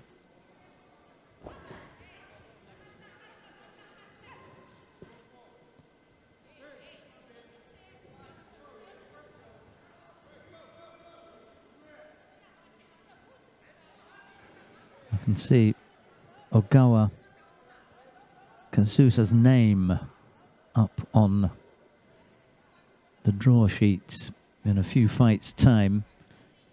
She had a bad ankle injury. I'm not at all sure whether she'll be able to compete. Anyway, we're into the second half of the contest here. Goodrich has picked up a single Shido. There's no score as yet. And I think that's a good counter from Malloy. Goodrich came up with a useful attack. He's fallen into the Sangaku Gatami, and Malloy, having scored Wazari,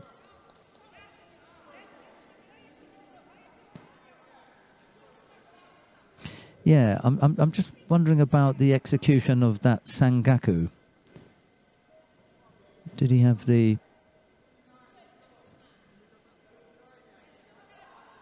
Yeah, there's a score for Wazari there, but he then attempts the Sangaku, and he hasn't got... Has he got an arm?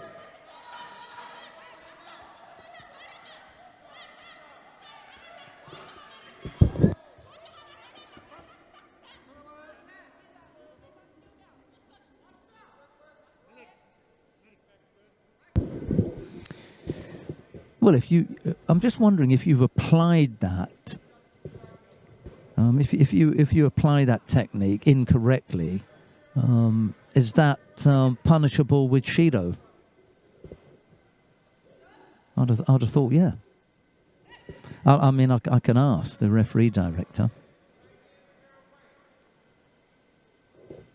That would be an interesting... What do you think, Philip? If somebody applies a technique and it's incorrect, it should be mate and some kind of penalty.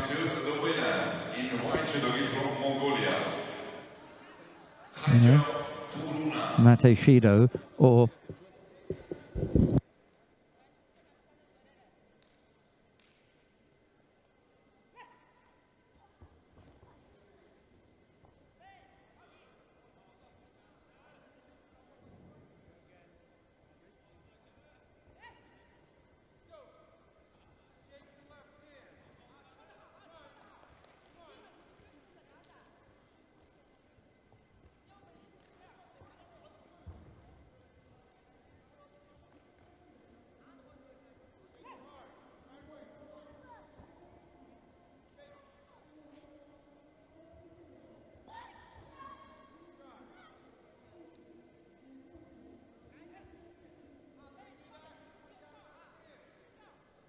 Cet arbitre next contest at J1 women under 70 kg.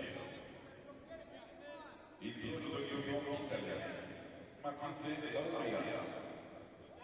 In white Judo uniforme Uzbekistan, Mahamon Abdussamatov.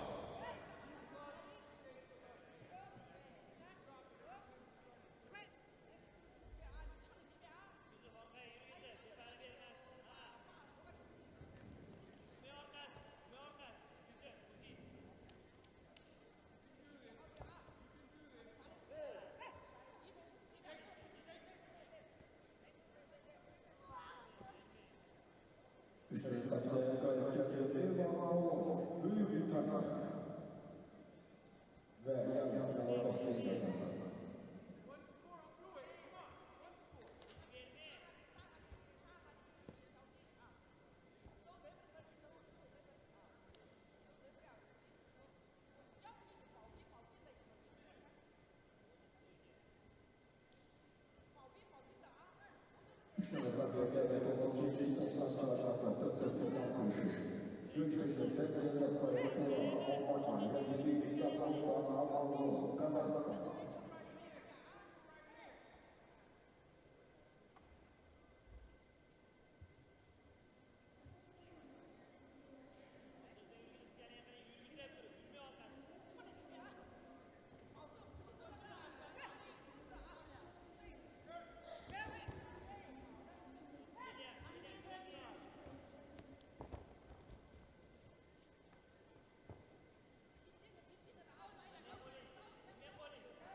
Tatami 1, hold the score.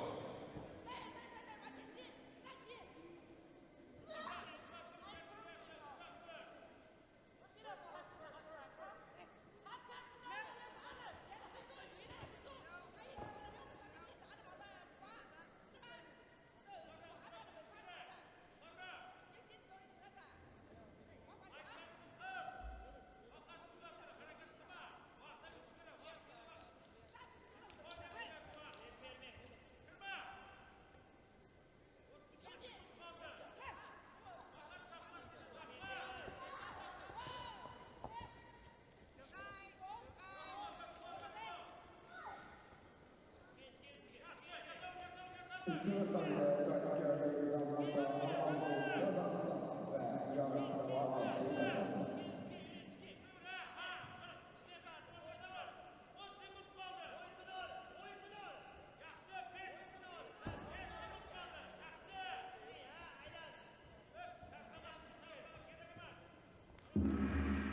Tatami 1, winner of the semi-final in Judo from People's Republic of China,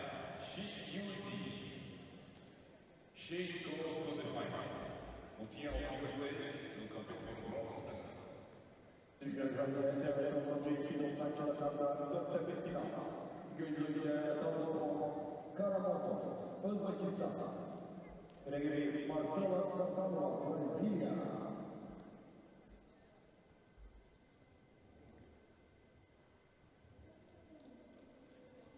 Tatami 1 next semi-final. This is category 2, men over 100 kilo. In blue judo representing Cuba, Jordan Fernandez Sastre. In white judo representing Kazakhstan, Julka Mirza, Shukurbekov.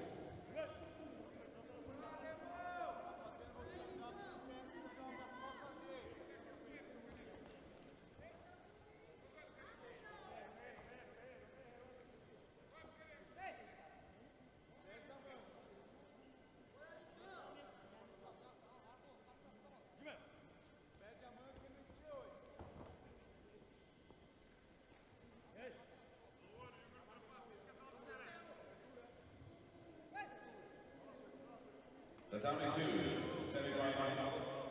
This is category G1, men over 90 kilo. In blue judo from Kazakhstan, Yerman Utsepov. In white judo from Brazil, Williams de Araujo.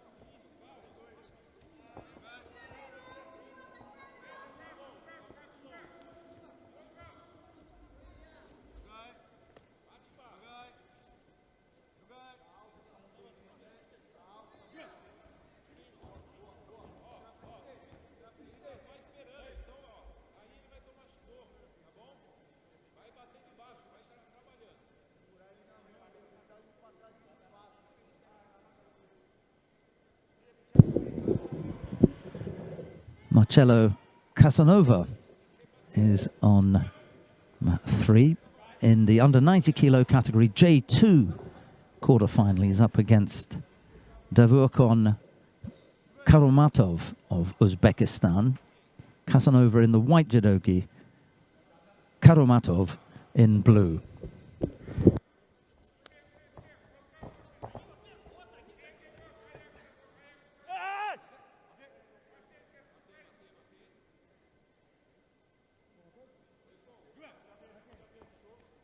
Single Shido picked up by Casanova, and he's attacking right-sided. But Karomatov felt that coming. He stepped back.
Judo against both athletes. There's a semi-final, by the way, up on mat number 1 and mat number 2, but we've stuck with mat number 3 because they're going to be the semi-finals coming up here. There's a round robin coming up next in the J2 under 70 kilo category, and I'm wondering if what we're going to do. We'll see what's happening, but I think there are semi-finals on mat 2 throughout and mat number 1. So, well, we really don't want to miss out on the semi-finals, to be honest, and to give those at home access to, well, just as well that we stayed here, because that was huge, wasn't it?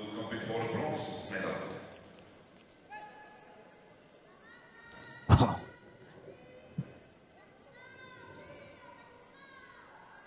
I was going to say it's not going to hurt if we saw it once more, but it's probably going to hurt Casanova. He gets completely taken back there. There's a real cross between Tanio Toshi and Nidan Kosodagari. He doesn't really get the sweep, but he takes both the legs.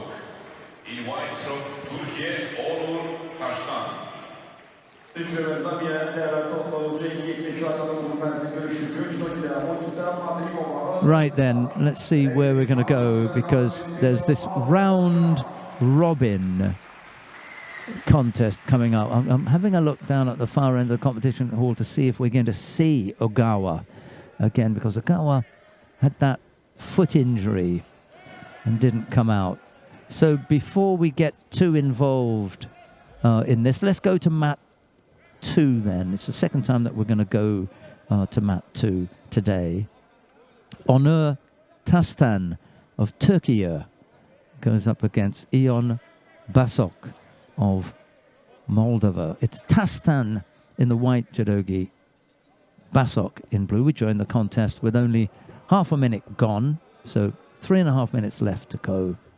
This is J1, the plus 90 kilo category. Let's see what we can get out of this one then.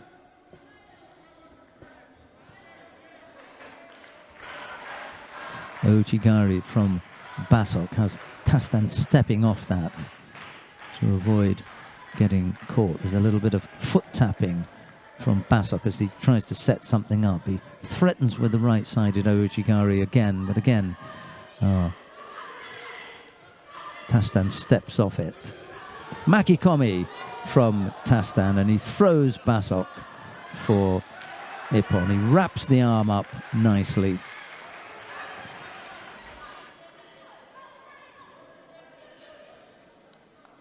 Yes, wraps the left arm up, and over goes Basok for Ippon. We're going to go down to mat number 3 quickly. Let's have a look at Khanim Husseinova of Azerbaijan. She's up against Munisa Madrimova of Uzbekistan. Husseinova in the white judogi, Madrimova in blue. It's the Paralympic champion, Husseinova from Azerbaijan.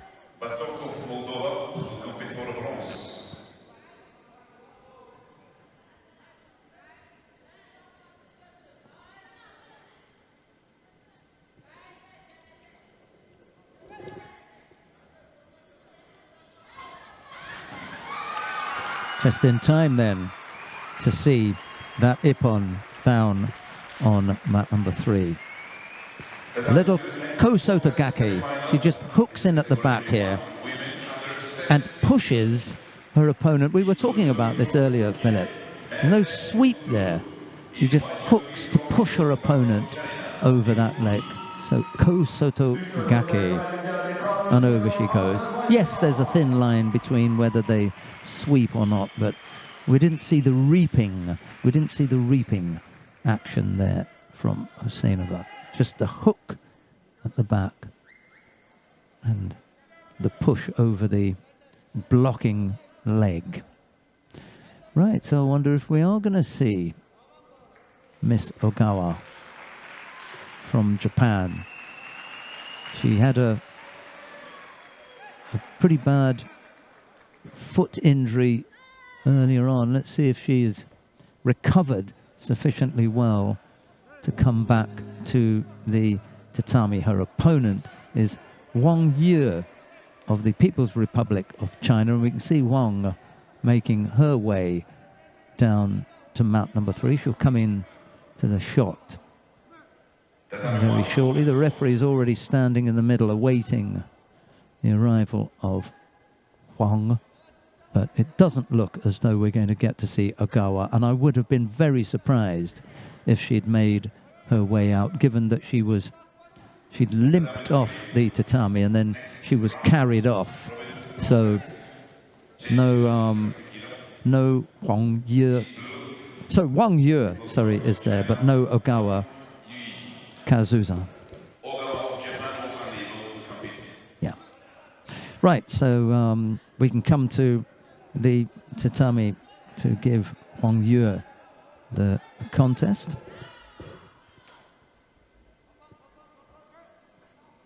I heard actually that Ogawa wanted to compete, but there was no way, given just how painful the injury was. So let's hope that Ogawa is going to be okay, but that is Wang Yue.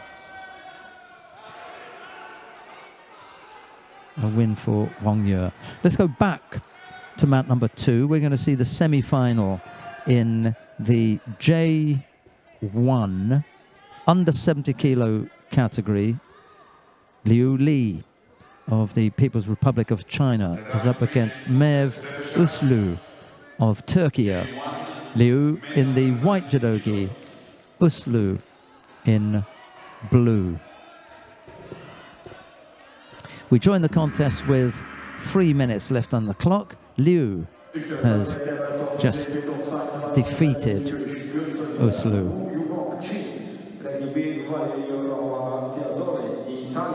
To take her place in the final.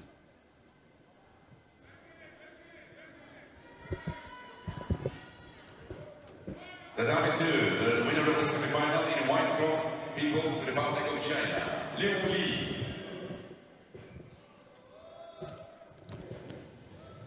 So there's another semi-final coming up on mat 2 now.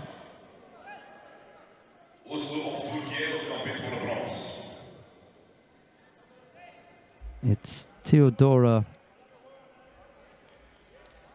Pashalidou of Greece. She's going to go up against Dinara Kuzulova of Kazakhstan. The Pashalidou in the white judogi, Kuzulova in blue.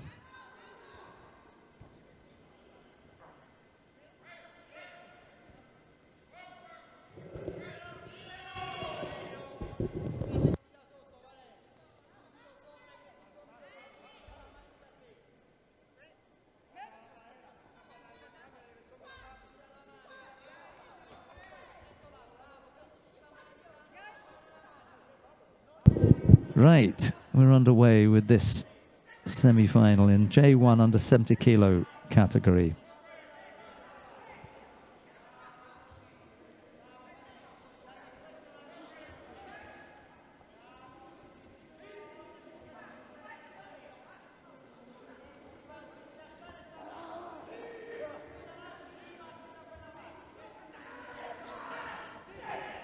Chance to attack with the hip technique here for Pashalidou as Kushulova gets that little bit close to her opponent. If you're not careful, she'll stay too close for too long.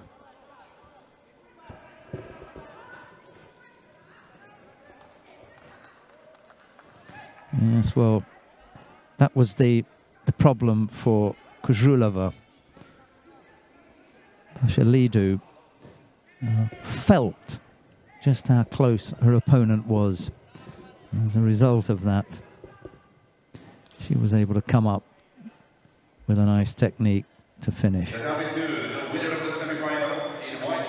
Pashalidou goes to the final. Kujulova will have to compete for the bronze medal. Okay.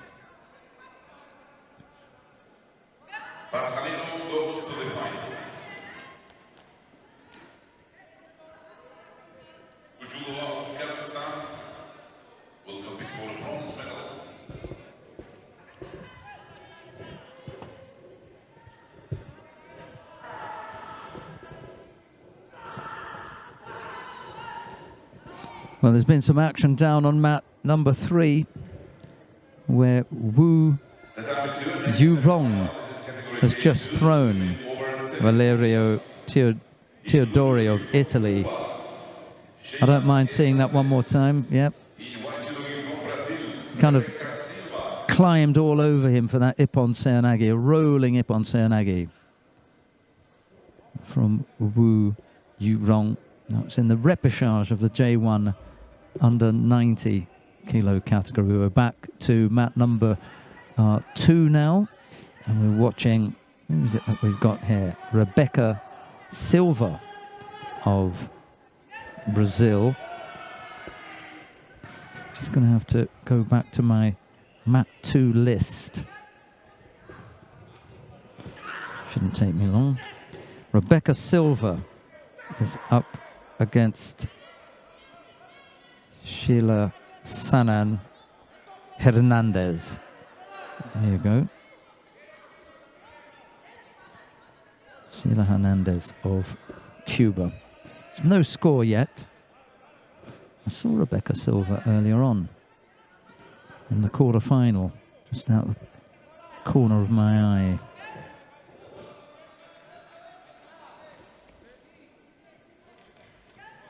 Better keep that one out, actually.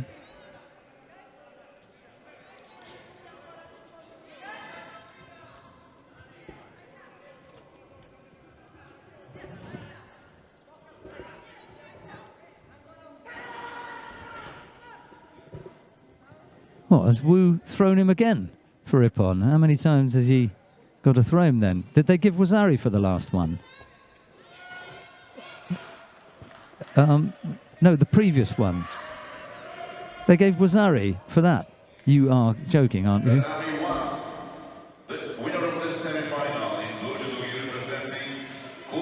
They gave Wazari for that. Well, I'm amazed. What part of Ippon was failing there? No, this is Ippon. That's Ippon.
The winner of the semifinal in Judo from Uzbekistan, Judo goes to the final. Abdullah Azerbaijan competing for the bronze. Üçüncü tarihlerde Azerbaycan'ın Prix 90'lar kazandığı görüşü yaşadığı kutu Amerika kırıklaşları. Arke'yi yapan eğitimde kalkan Uzbekistan.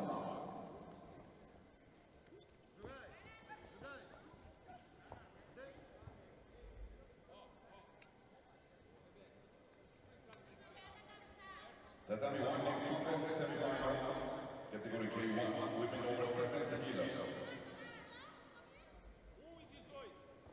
In blue judo from Uzbekistan, Feruza Yasheva.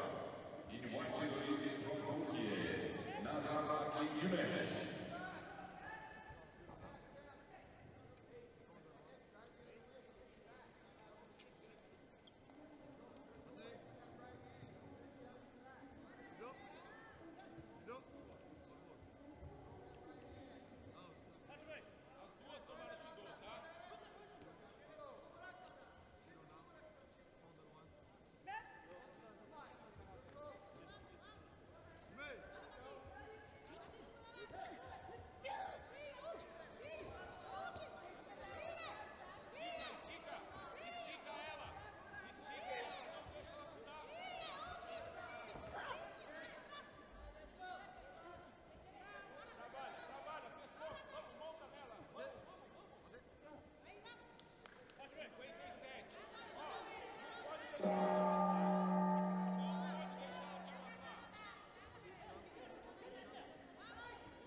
Üçüncü tarihlerde galibiyeti Otabek eğitimde kalkan Uzbekistan.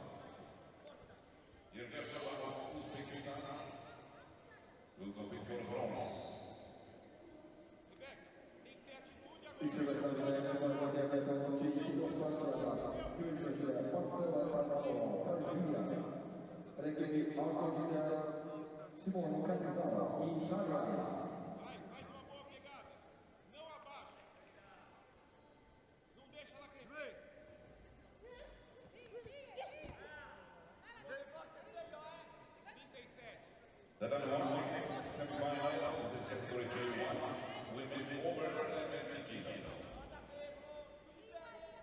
In Judo, representing Venezuela, Danica Sanabria Alcala. In Judo, representing the United States of America, Cristina Garcia.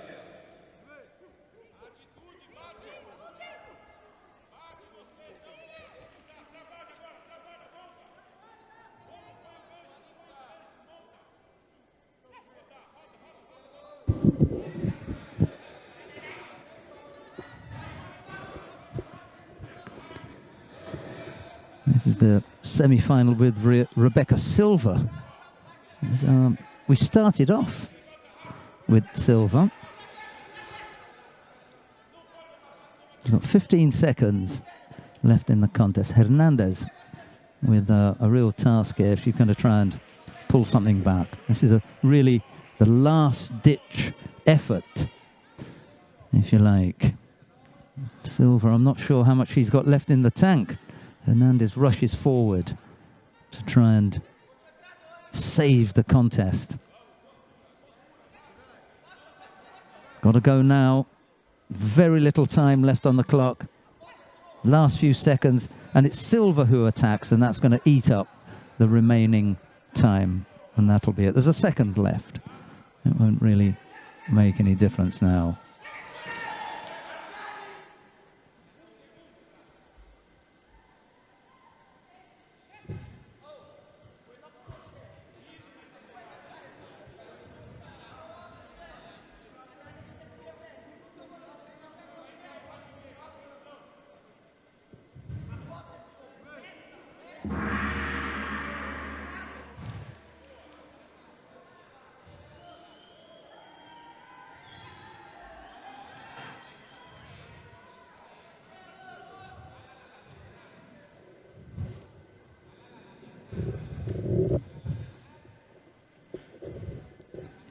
Well, that was a tough one. Silva it is who goes into the final. We've got another semi-final coming up now. J2 in the plus 70 kilo category. Priscilla. Let's see what Georgie says. I'm going to go Priscilla Lezeur of France. Okay, pretty close, wasn't it? Going up against Aidana Gazikiski of Kazakhstan. Lezeur in the white judogi.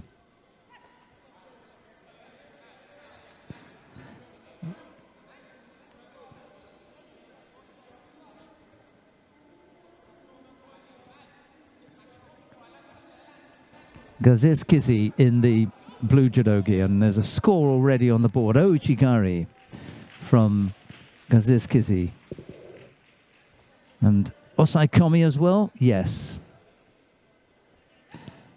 Kazuri Kezagatami only needed to hold her opponent for 10 seconds, having already scored Rosari. Ochigari brings her opponent down onto the side. I'll tell you what, that wasn't far from Ippon, was it? That was a pretty good Ochigari. And then Gazikiski holding her opponent for 10 seconds to come up with the Ippon win and the place in the final. Right, there are repechage contests here on mat number 2. There's a semi-final taking place down on mat number 1. We're going to jump down there.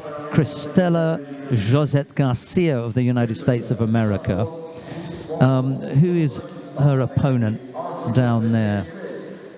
I'm going to have to look for that. Whatever it is, it's over anyway, that semi-final. And then there's a repechage contest. So I don't think... that was a little bit like being thrown to the wolves there. The coach just pushed him out. That was quite... Daniel Necht of the Netherlands up against Shraksod Kushvaktov of Uzbekistan. Necht in the white judogi, Kushvaktov in blue. What have we got on mat 2? Make sure we got the right one here. Next, yes. J1 under 57 kilo. In blue from Hungary, Buran Flora. In white from Spain, Maria Manzanero. Well, I think we're definitely going to get a 2-hour break. We could finish off by past, I think. That's 20 minutes. That might be a little bit hopeful. Daniel Necht has won his contest on mat 2. That's J1 in the plus 90 kilo category. The winner in white from Netherlands, Daniel Necht.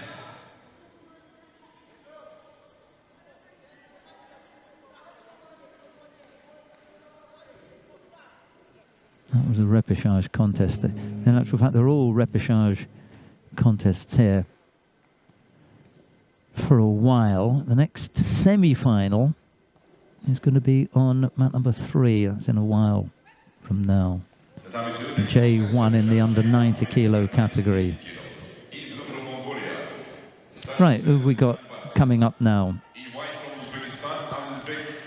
Azizbek Normuminov of Uzbekistan goes up against Dashtseren Ganbat of Mongolia.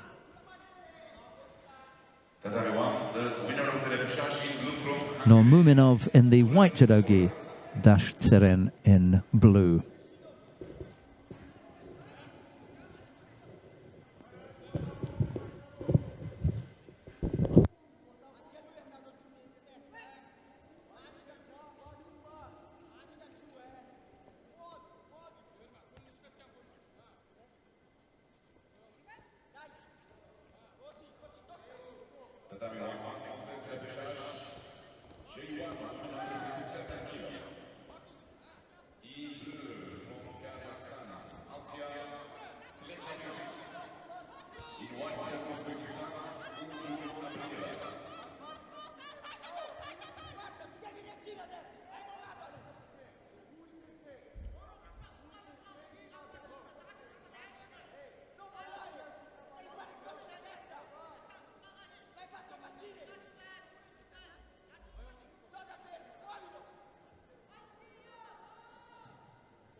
Tatami last contest, Lebeshash. Category J1, weight over 90 kilo. Individual from Great Britain, Jack Hodgson. In white judo from Great Britain, Tokyo Paralympic champion Christopher Skelly.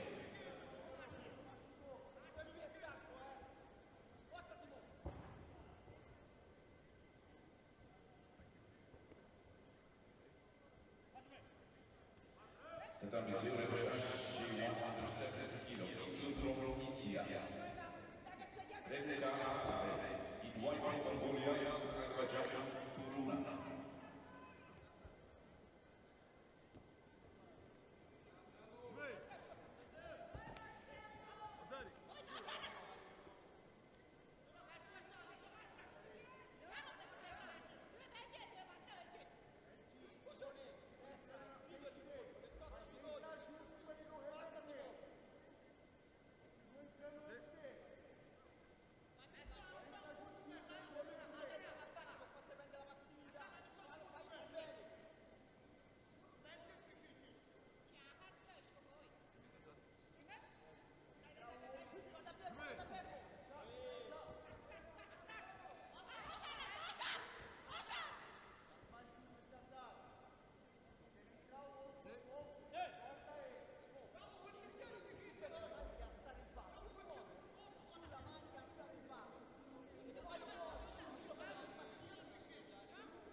Right, just before the athletes come onto the mat, we were talking about the definition of the categories or the classes. J2 is for athletes who are partially sighted, and J1 are for those who are completely blind. All right, that's the difference between the two classes, partially sighted or blind.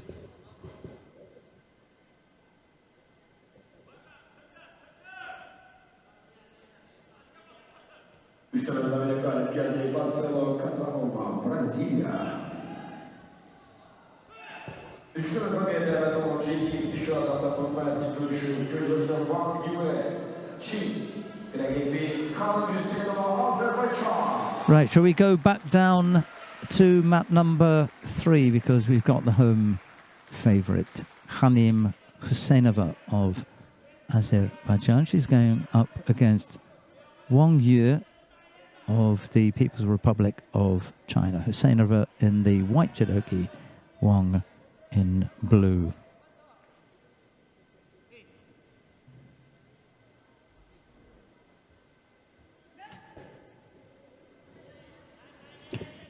What's happening down there on mat number 1? Just out of interest, 3 more contests, including the contest that's currently taking place down there on mat 1. There are 3 left on mat 2.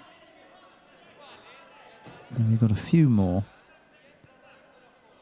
on mat 3, which is where we are at present.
Wang Yu picks up a penalty for passivity.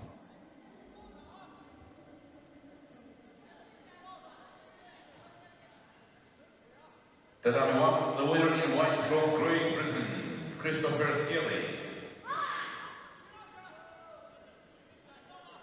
İlk nöbetmeye devlet olunca 2 işleme yukarı çekildi. Eserimiz görüş. Yüzüyle kendi biz Amerika Birleşmiş Adaları rakibi Baku Çin.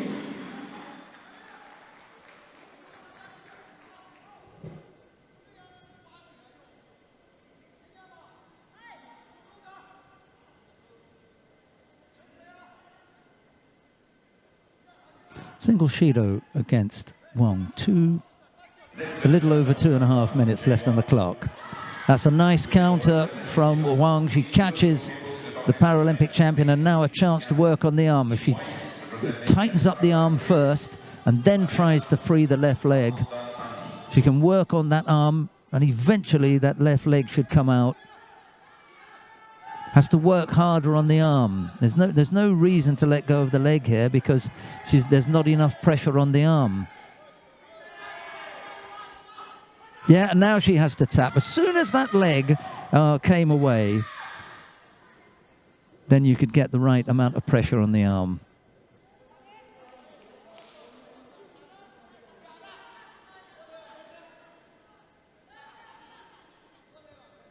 Not sure why the Senova is remonstrating with the referee.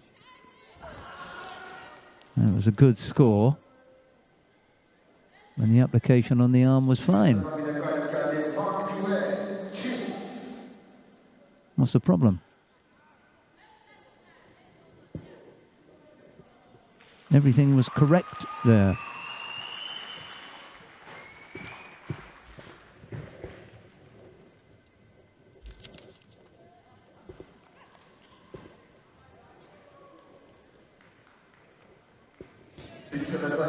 Right, there's a semi-final coming up on mat number 3 now.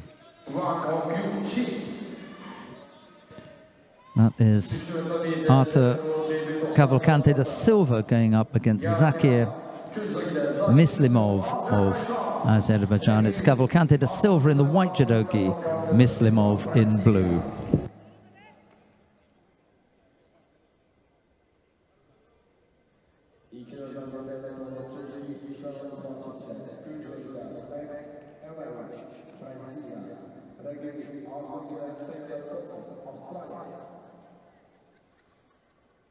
On the number 2, we have the last repechage. This is category over 70 kilo. The time 1, the winner in blue from People's Republic of China, Meng Yan.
So the preliminary contests on the number 1 and also on the number 2 are over.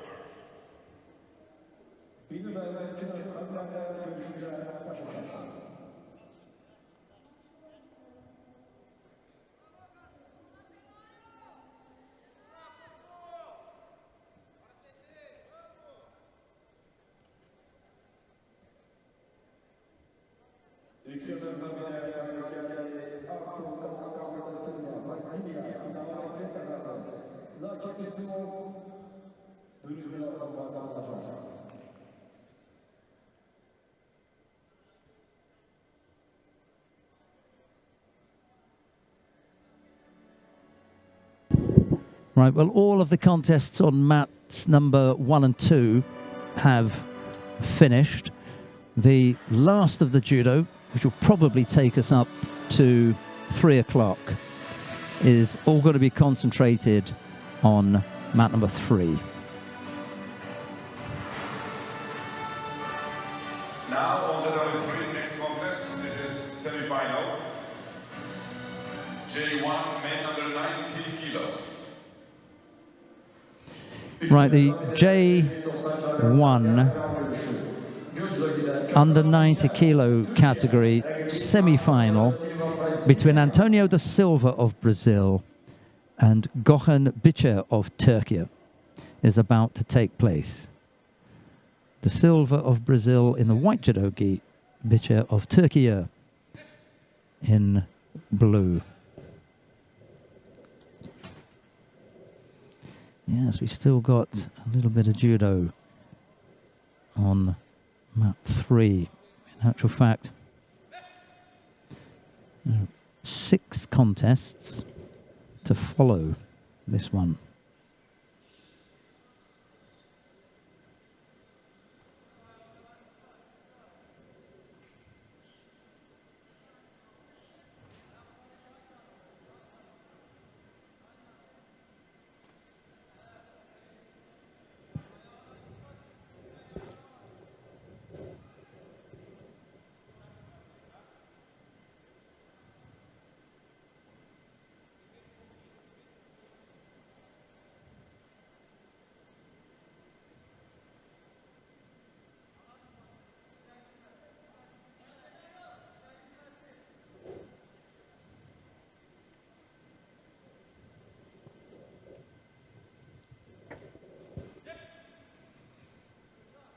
Well, we've had almost a minute. The referee's had a good look at both of the athletes, and there hasn't been a great deal of action either from Da Silva or Biçer, so I suspect that they're both going to pick up penalties for passivity.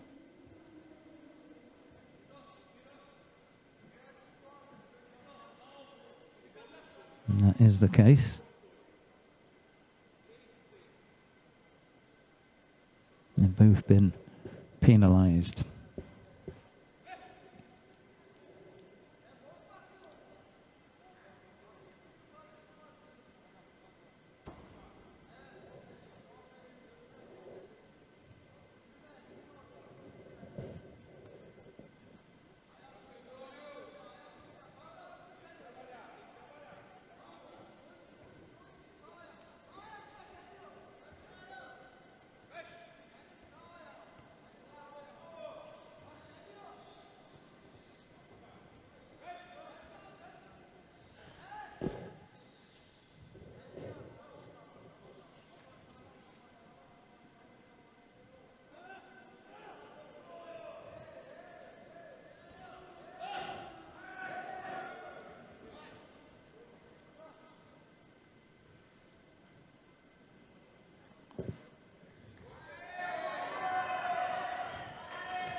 Well, De Silva catching Bicher there. Well, we can have a review of that. Here we go. This is what we were talking about earlier, isn't it?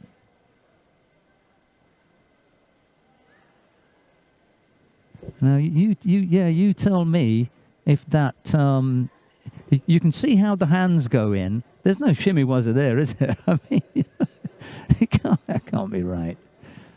I mean, he's basically just, you know, like a vice, like on his chin, like a vice, and just tightened it. And poor old Bicher is going to need some dental work.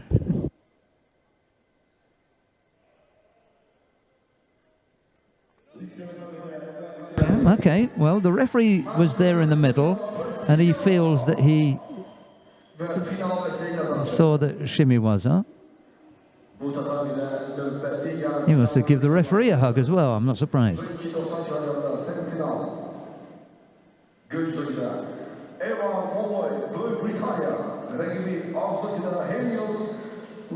I mean, his chin is right down. He's tucked it right in.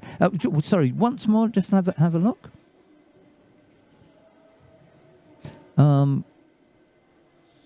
Well, there's no better position. The referee's got a really good position, so we can't fault the referee at all there, because he's closer than anyone. He's closer than our camera work, so it must be down to him. We can only go with what the referee has given, and he felt that was a properly applied shimiwaza. We've got to go with that. Right, who have we got coming up next then? Helios Lachumanaya of France is up against Evan Malloy of Great Britain. It's Lachumanaya in the white judogi, Malloy in blue.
İşaretlemede gayet geliniz. Tamam, Karamatov, Özbekistan'la final Messi'ye kazanır. Aziz dostlar, 3 mevlamilerde hatta təsəlləyici görüşümüz var. Ceydi 90 kilogramda Tatamiya Tervatol'un görüş dostları Wu Yuyon Çin rakibi Akil'de Yasin Çiftçiler Türkiye. Right, well, we are quickly running through these. That was a little bit special, wasn't it? Karamatov and Amonjo. That leaves us just the 4 contests, including the one that's about to get underway on mat 3, a repechage contest in the under 90 kilo category. J1, Yasin Chimchilla going up against Wu Yurong. This could be quite interesting here. They're both thrown well today. Wasn't it Wu that we saw? No, it wasn't. It was another that we saw throwing with that left-sided Ippon Seoinage. Well, they're quickly in to the action. That's what we want to see because it's 20 to 3 here. The athletes will want a nice long break before the final block, which begins at 5 o'clock. All the medal matches at 5 o'clock. Just making sure that the grips are good. Hajime. Makikomi over on the right side. Slightly rushed from Chimchilla. Needs to have a better setup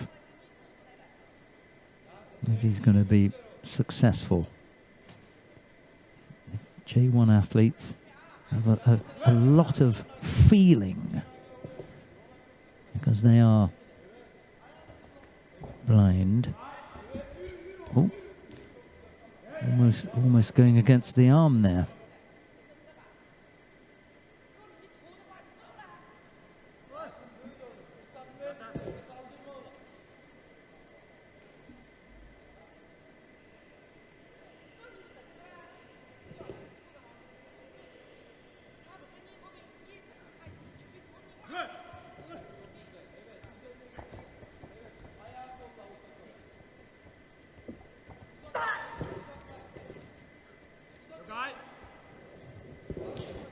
Yes, it is the J1 athletes that are blind. J2 are partially sighted.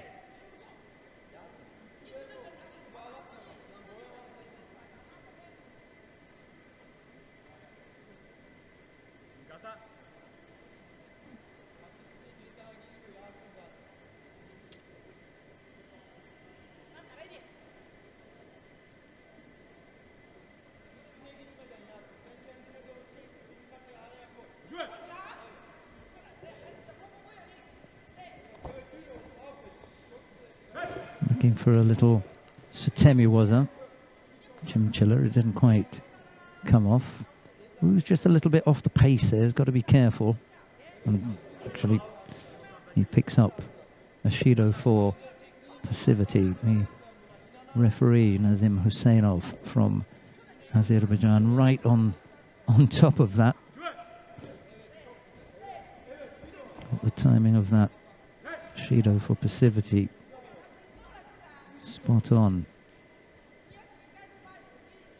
It's the volume of attacks that make it difficult for someone like Wu. He wants to get hold and he wants to be active, but Chimchilla is so quick to the attack that he's beating him on every occasion. He sets up very quickly, and then he's in a position to come up with the Makikomi, and he scores Wazari. You need to turn out of there in order to avoid getting caught.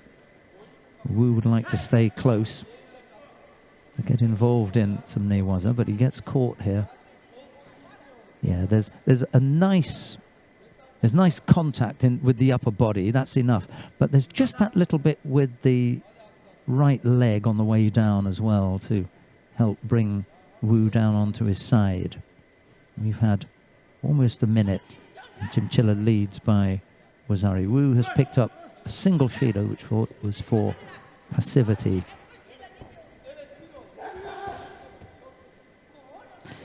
Yeah, we come back to that setup. If he just takes that little bit of time to get set up, and Wu's giving him that time. He doesn't have to rush this, Chimchilla. If he rushes things, you can always run the risk of being in the wrong place and then getting counted. And this time it's Wu who steps in there first and comes up with the Makikomi effort. No doubt the coach is urging him on, the Chinese coach, and giving him instructions about the urgency of the situation. Wazari down. 2 minutes 49 left on the clock. There's plenty of time. Single Shido against Wu, and Chimchilla leads by Wazari. Well, I wonder if you will be harsh, fair, or just leave it. But for me, that was a false attack. I'm harsh, aren't I? I don't know how many Shidos I'd have dished out today. Yesterday, I suppose. It's not a bad effort from Wu. Again, he's rushed into the action because he knows he trails by Wazari, and he realizes that time is ticking away. Chimchilla giving Wu a bit of a roughing up there.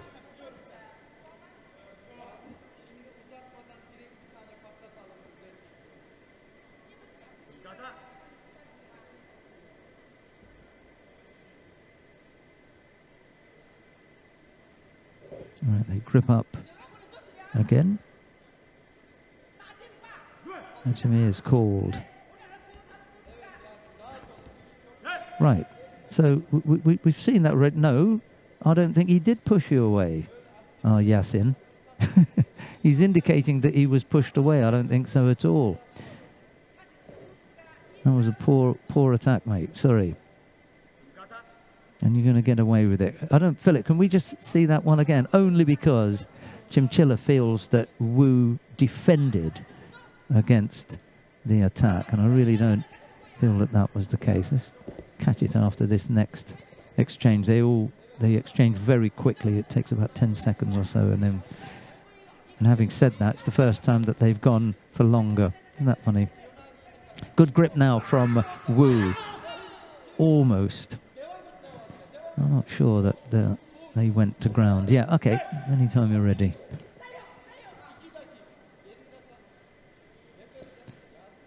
Nope, there wasn't anything in there.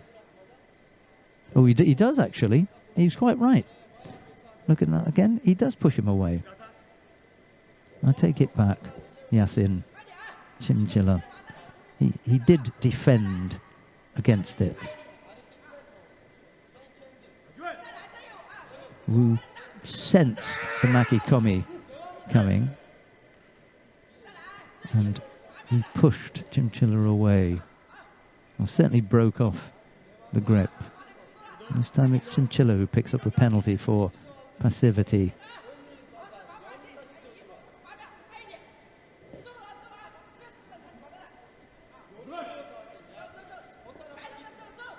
Inside the second half of the contest then.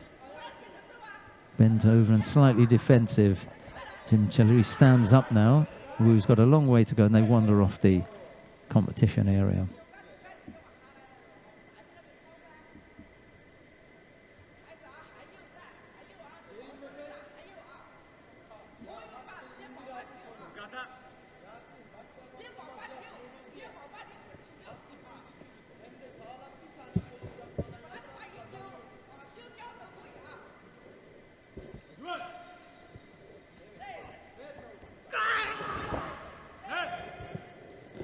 Was that Wu attacking again there?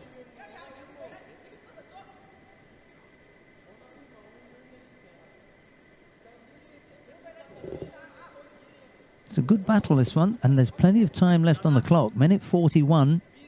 Wu's not out of this yet.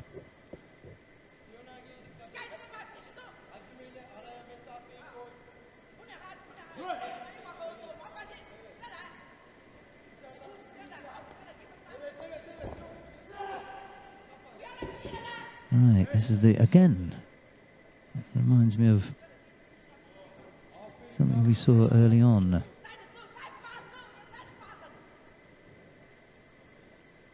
The battle of the Makikomis.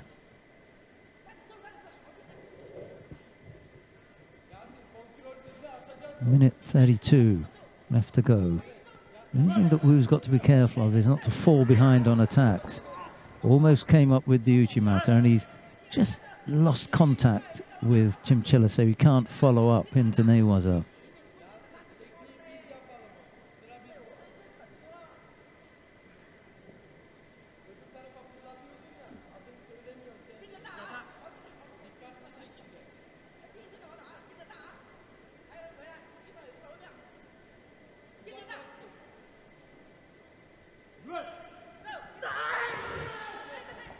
Sodagari effort.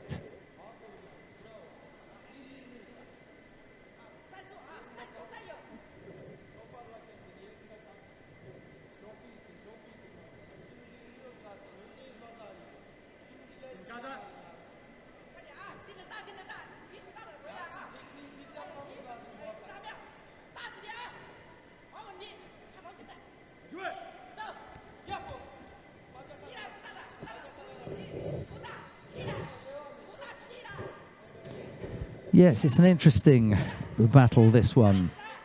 Chinchilla, can he hang on? He scored Wazari quite early on, and he's going to have to hang on for a little over a minute, which is quite a long time. Wu continues to press. The Chinese coach just being asked to calm down a little bit. Here comes Wu again. Chinchilla's got to be careful because he wants to keep up the rate of attacks, but they've got to be strong.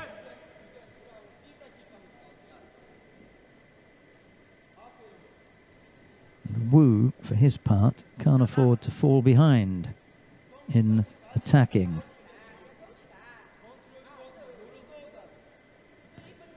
Chinchilla at the moment just has the edge here.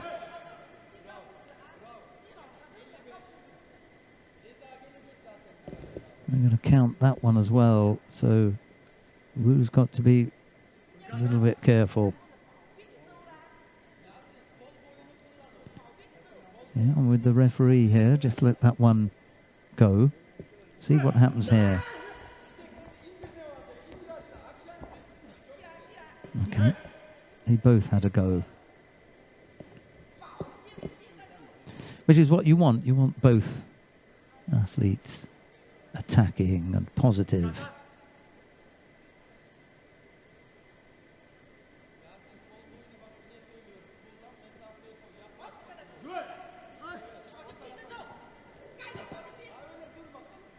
Wu's got to be first. Oh, that's not the strongest, is it? And this is what is interesting about the IBSA Judo. The line where you decide what's a valid attack and what's a failed or false attack.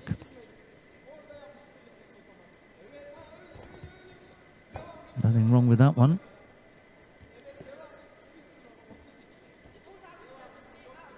I feel that Mr. Wu is on the verge of picking up another passivity penalty, I'm afraid.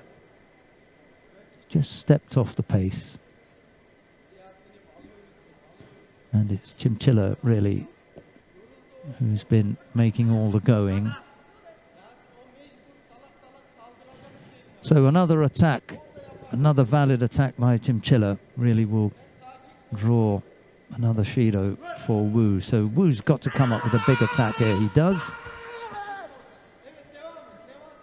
And now there's a chance on the ground here.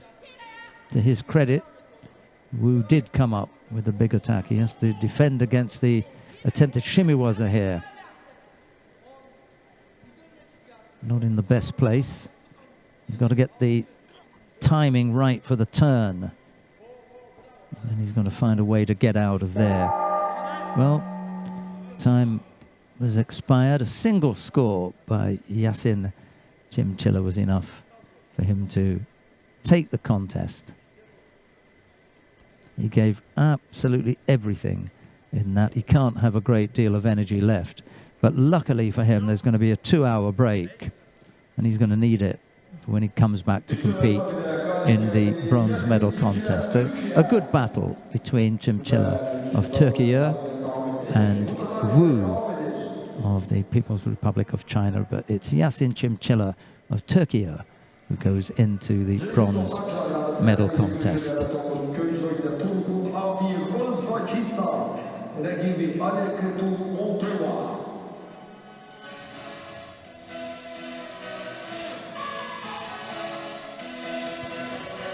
Right, 3 more contests to come. Oleg Kretul of Moldova goes up against Turgun Abdiev of Uzbekistan. This must be this round robin then that they're doing in the J1 under 90 kilo category, is it? Kind of that. Yes. No, it's not. How come he was in a previous repechage contest then? Oleg Kretul, not that long ago. J1 under 90. J1 under 90 kilos. Sure, I saw him earlier. Oh, huge attempted pick up there. And then the Koichi on the way down from Abdiev. That was a good effort.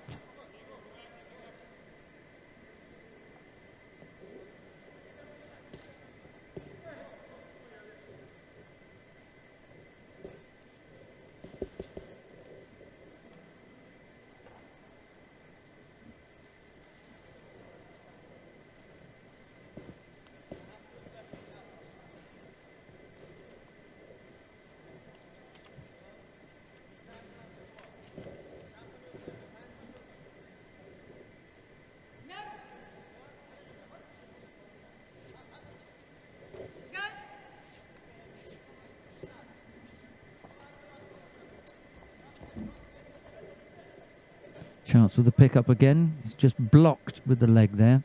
Yeah, call the mate there. Nothing's going to come from that now.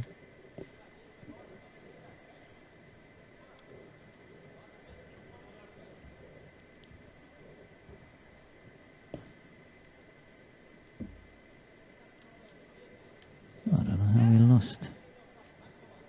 Kretul somehow.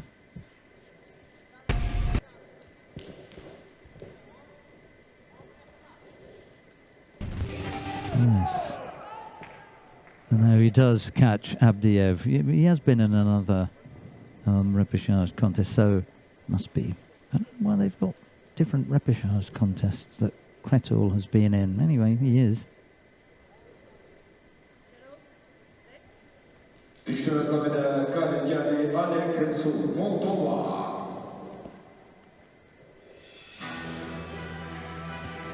So, we should see Kretul in the bronze medal contest. And that was a lovely little feint. Not that you need it, to be honest. So, I suppose in the feeling you get that, don't you? Really well executed by Oleg Kretul of Moldova.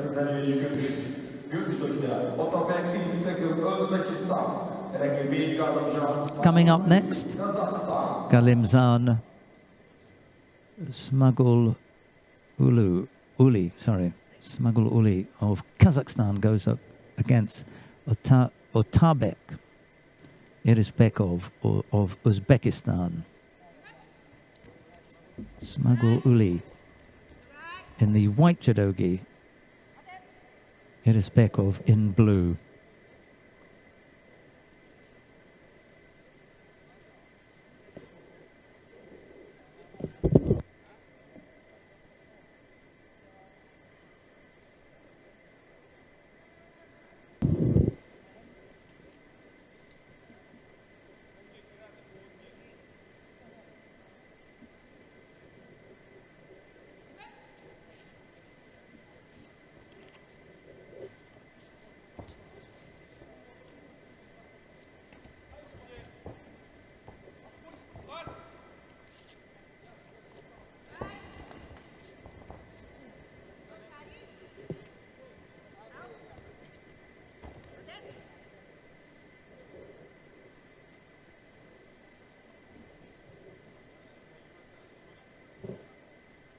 Yes, just catching his opponent there.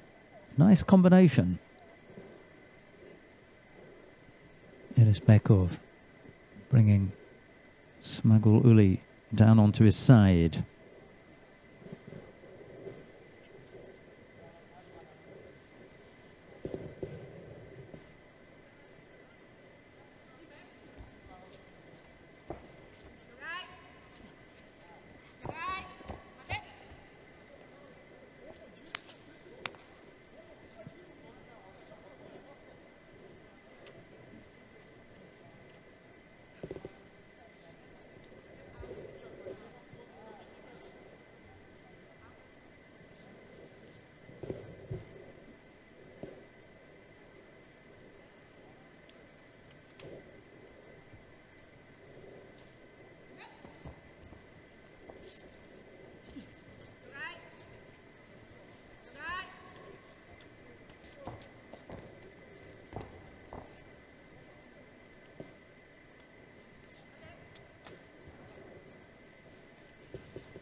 What a huge finish from Irisbekov. Massive Osodagari.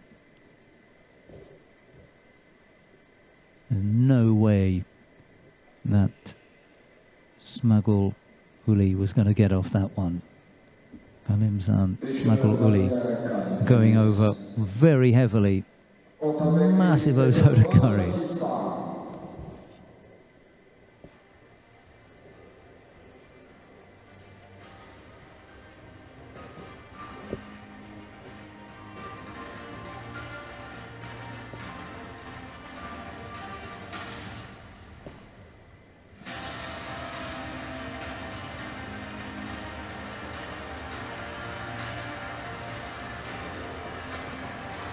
Right, we've got one more contest to come.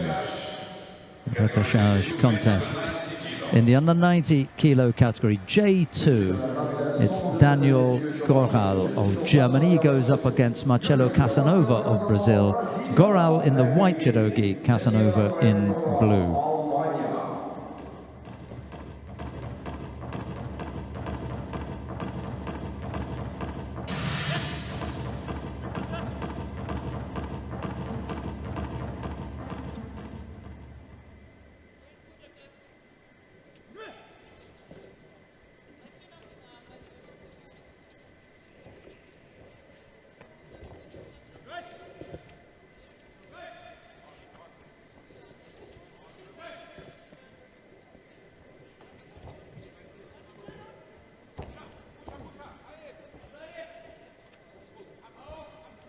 Casanova takes the lead, scores Wazari. And he does that with a little Aramaki Komi, you're going to call it? Yeah, why not? Aramaki Komi, I think.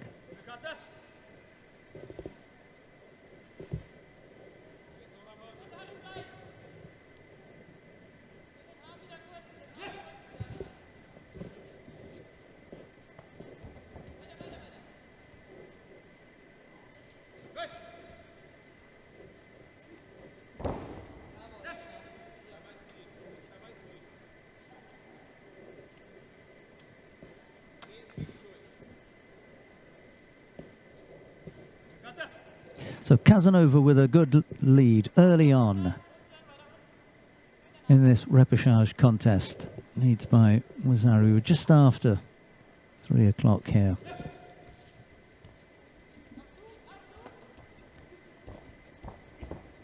And again, he thinks about the Makikomi, but slightly untidy in the effort. And he doesn't really threaten Goral, who picks up a penalty for passivity.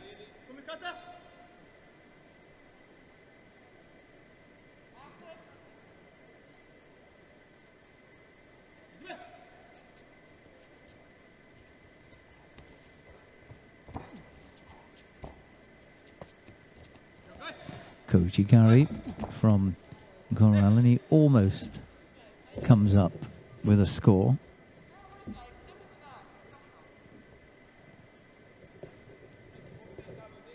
Casanova just managing to turn onto his front.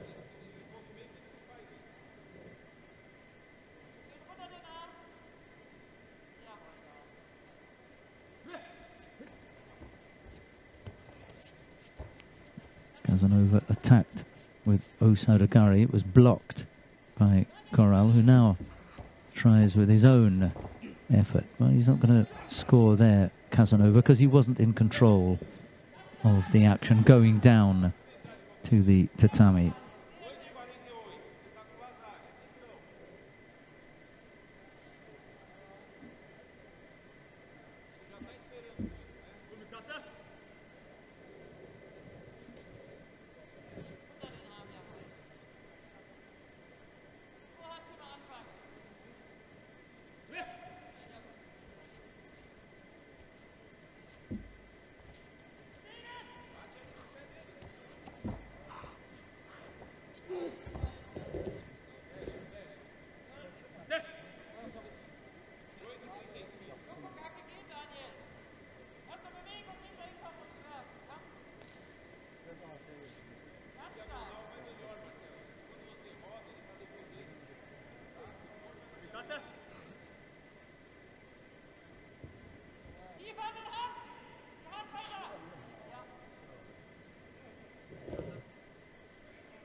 .235 left on the clock. There's still plenty of time here for Goral to come back. Casanova is going to need to look for a second score to see off the challenge of the German. And he does. He comes up with a Makikomi. Goral hung in there for a little bit too long. He really needed to crush this, and he decided to try and ride it. Had to collapse that at that point, but he didn't. And he went over for a second score, another Makikomi.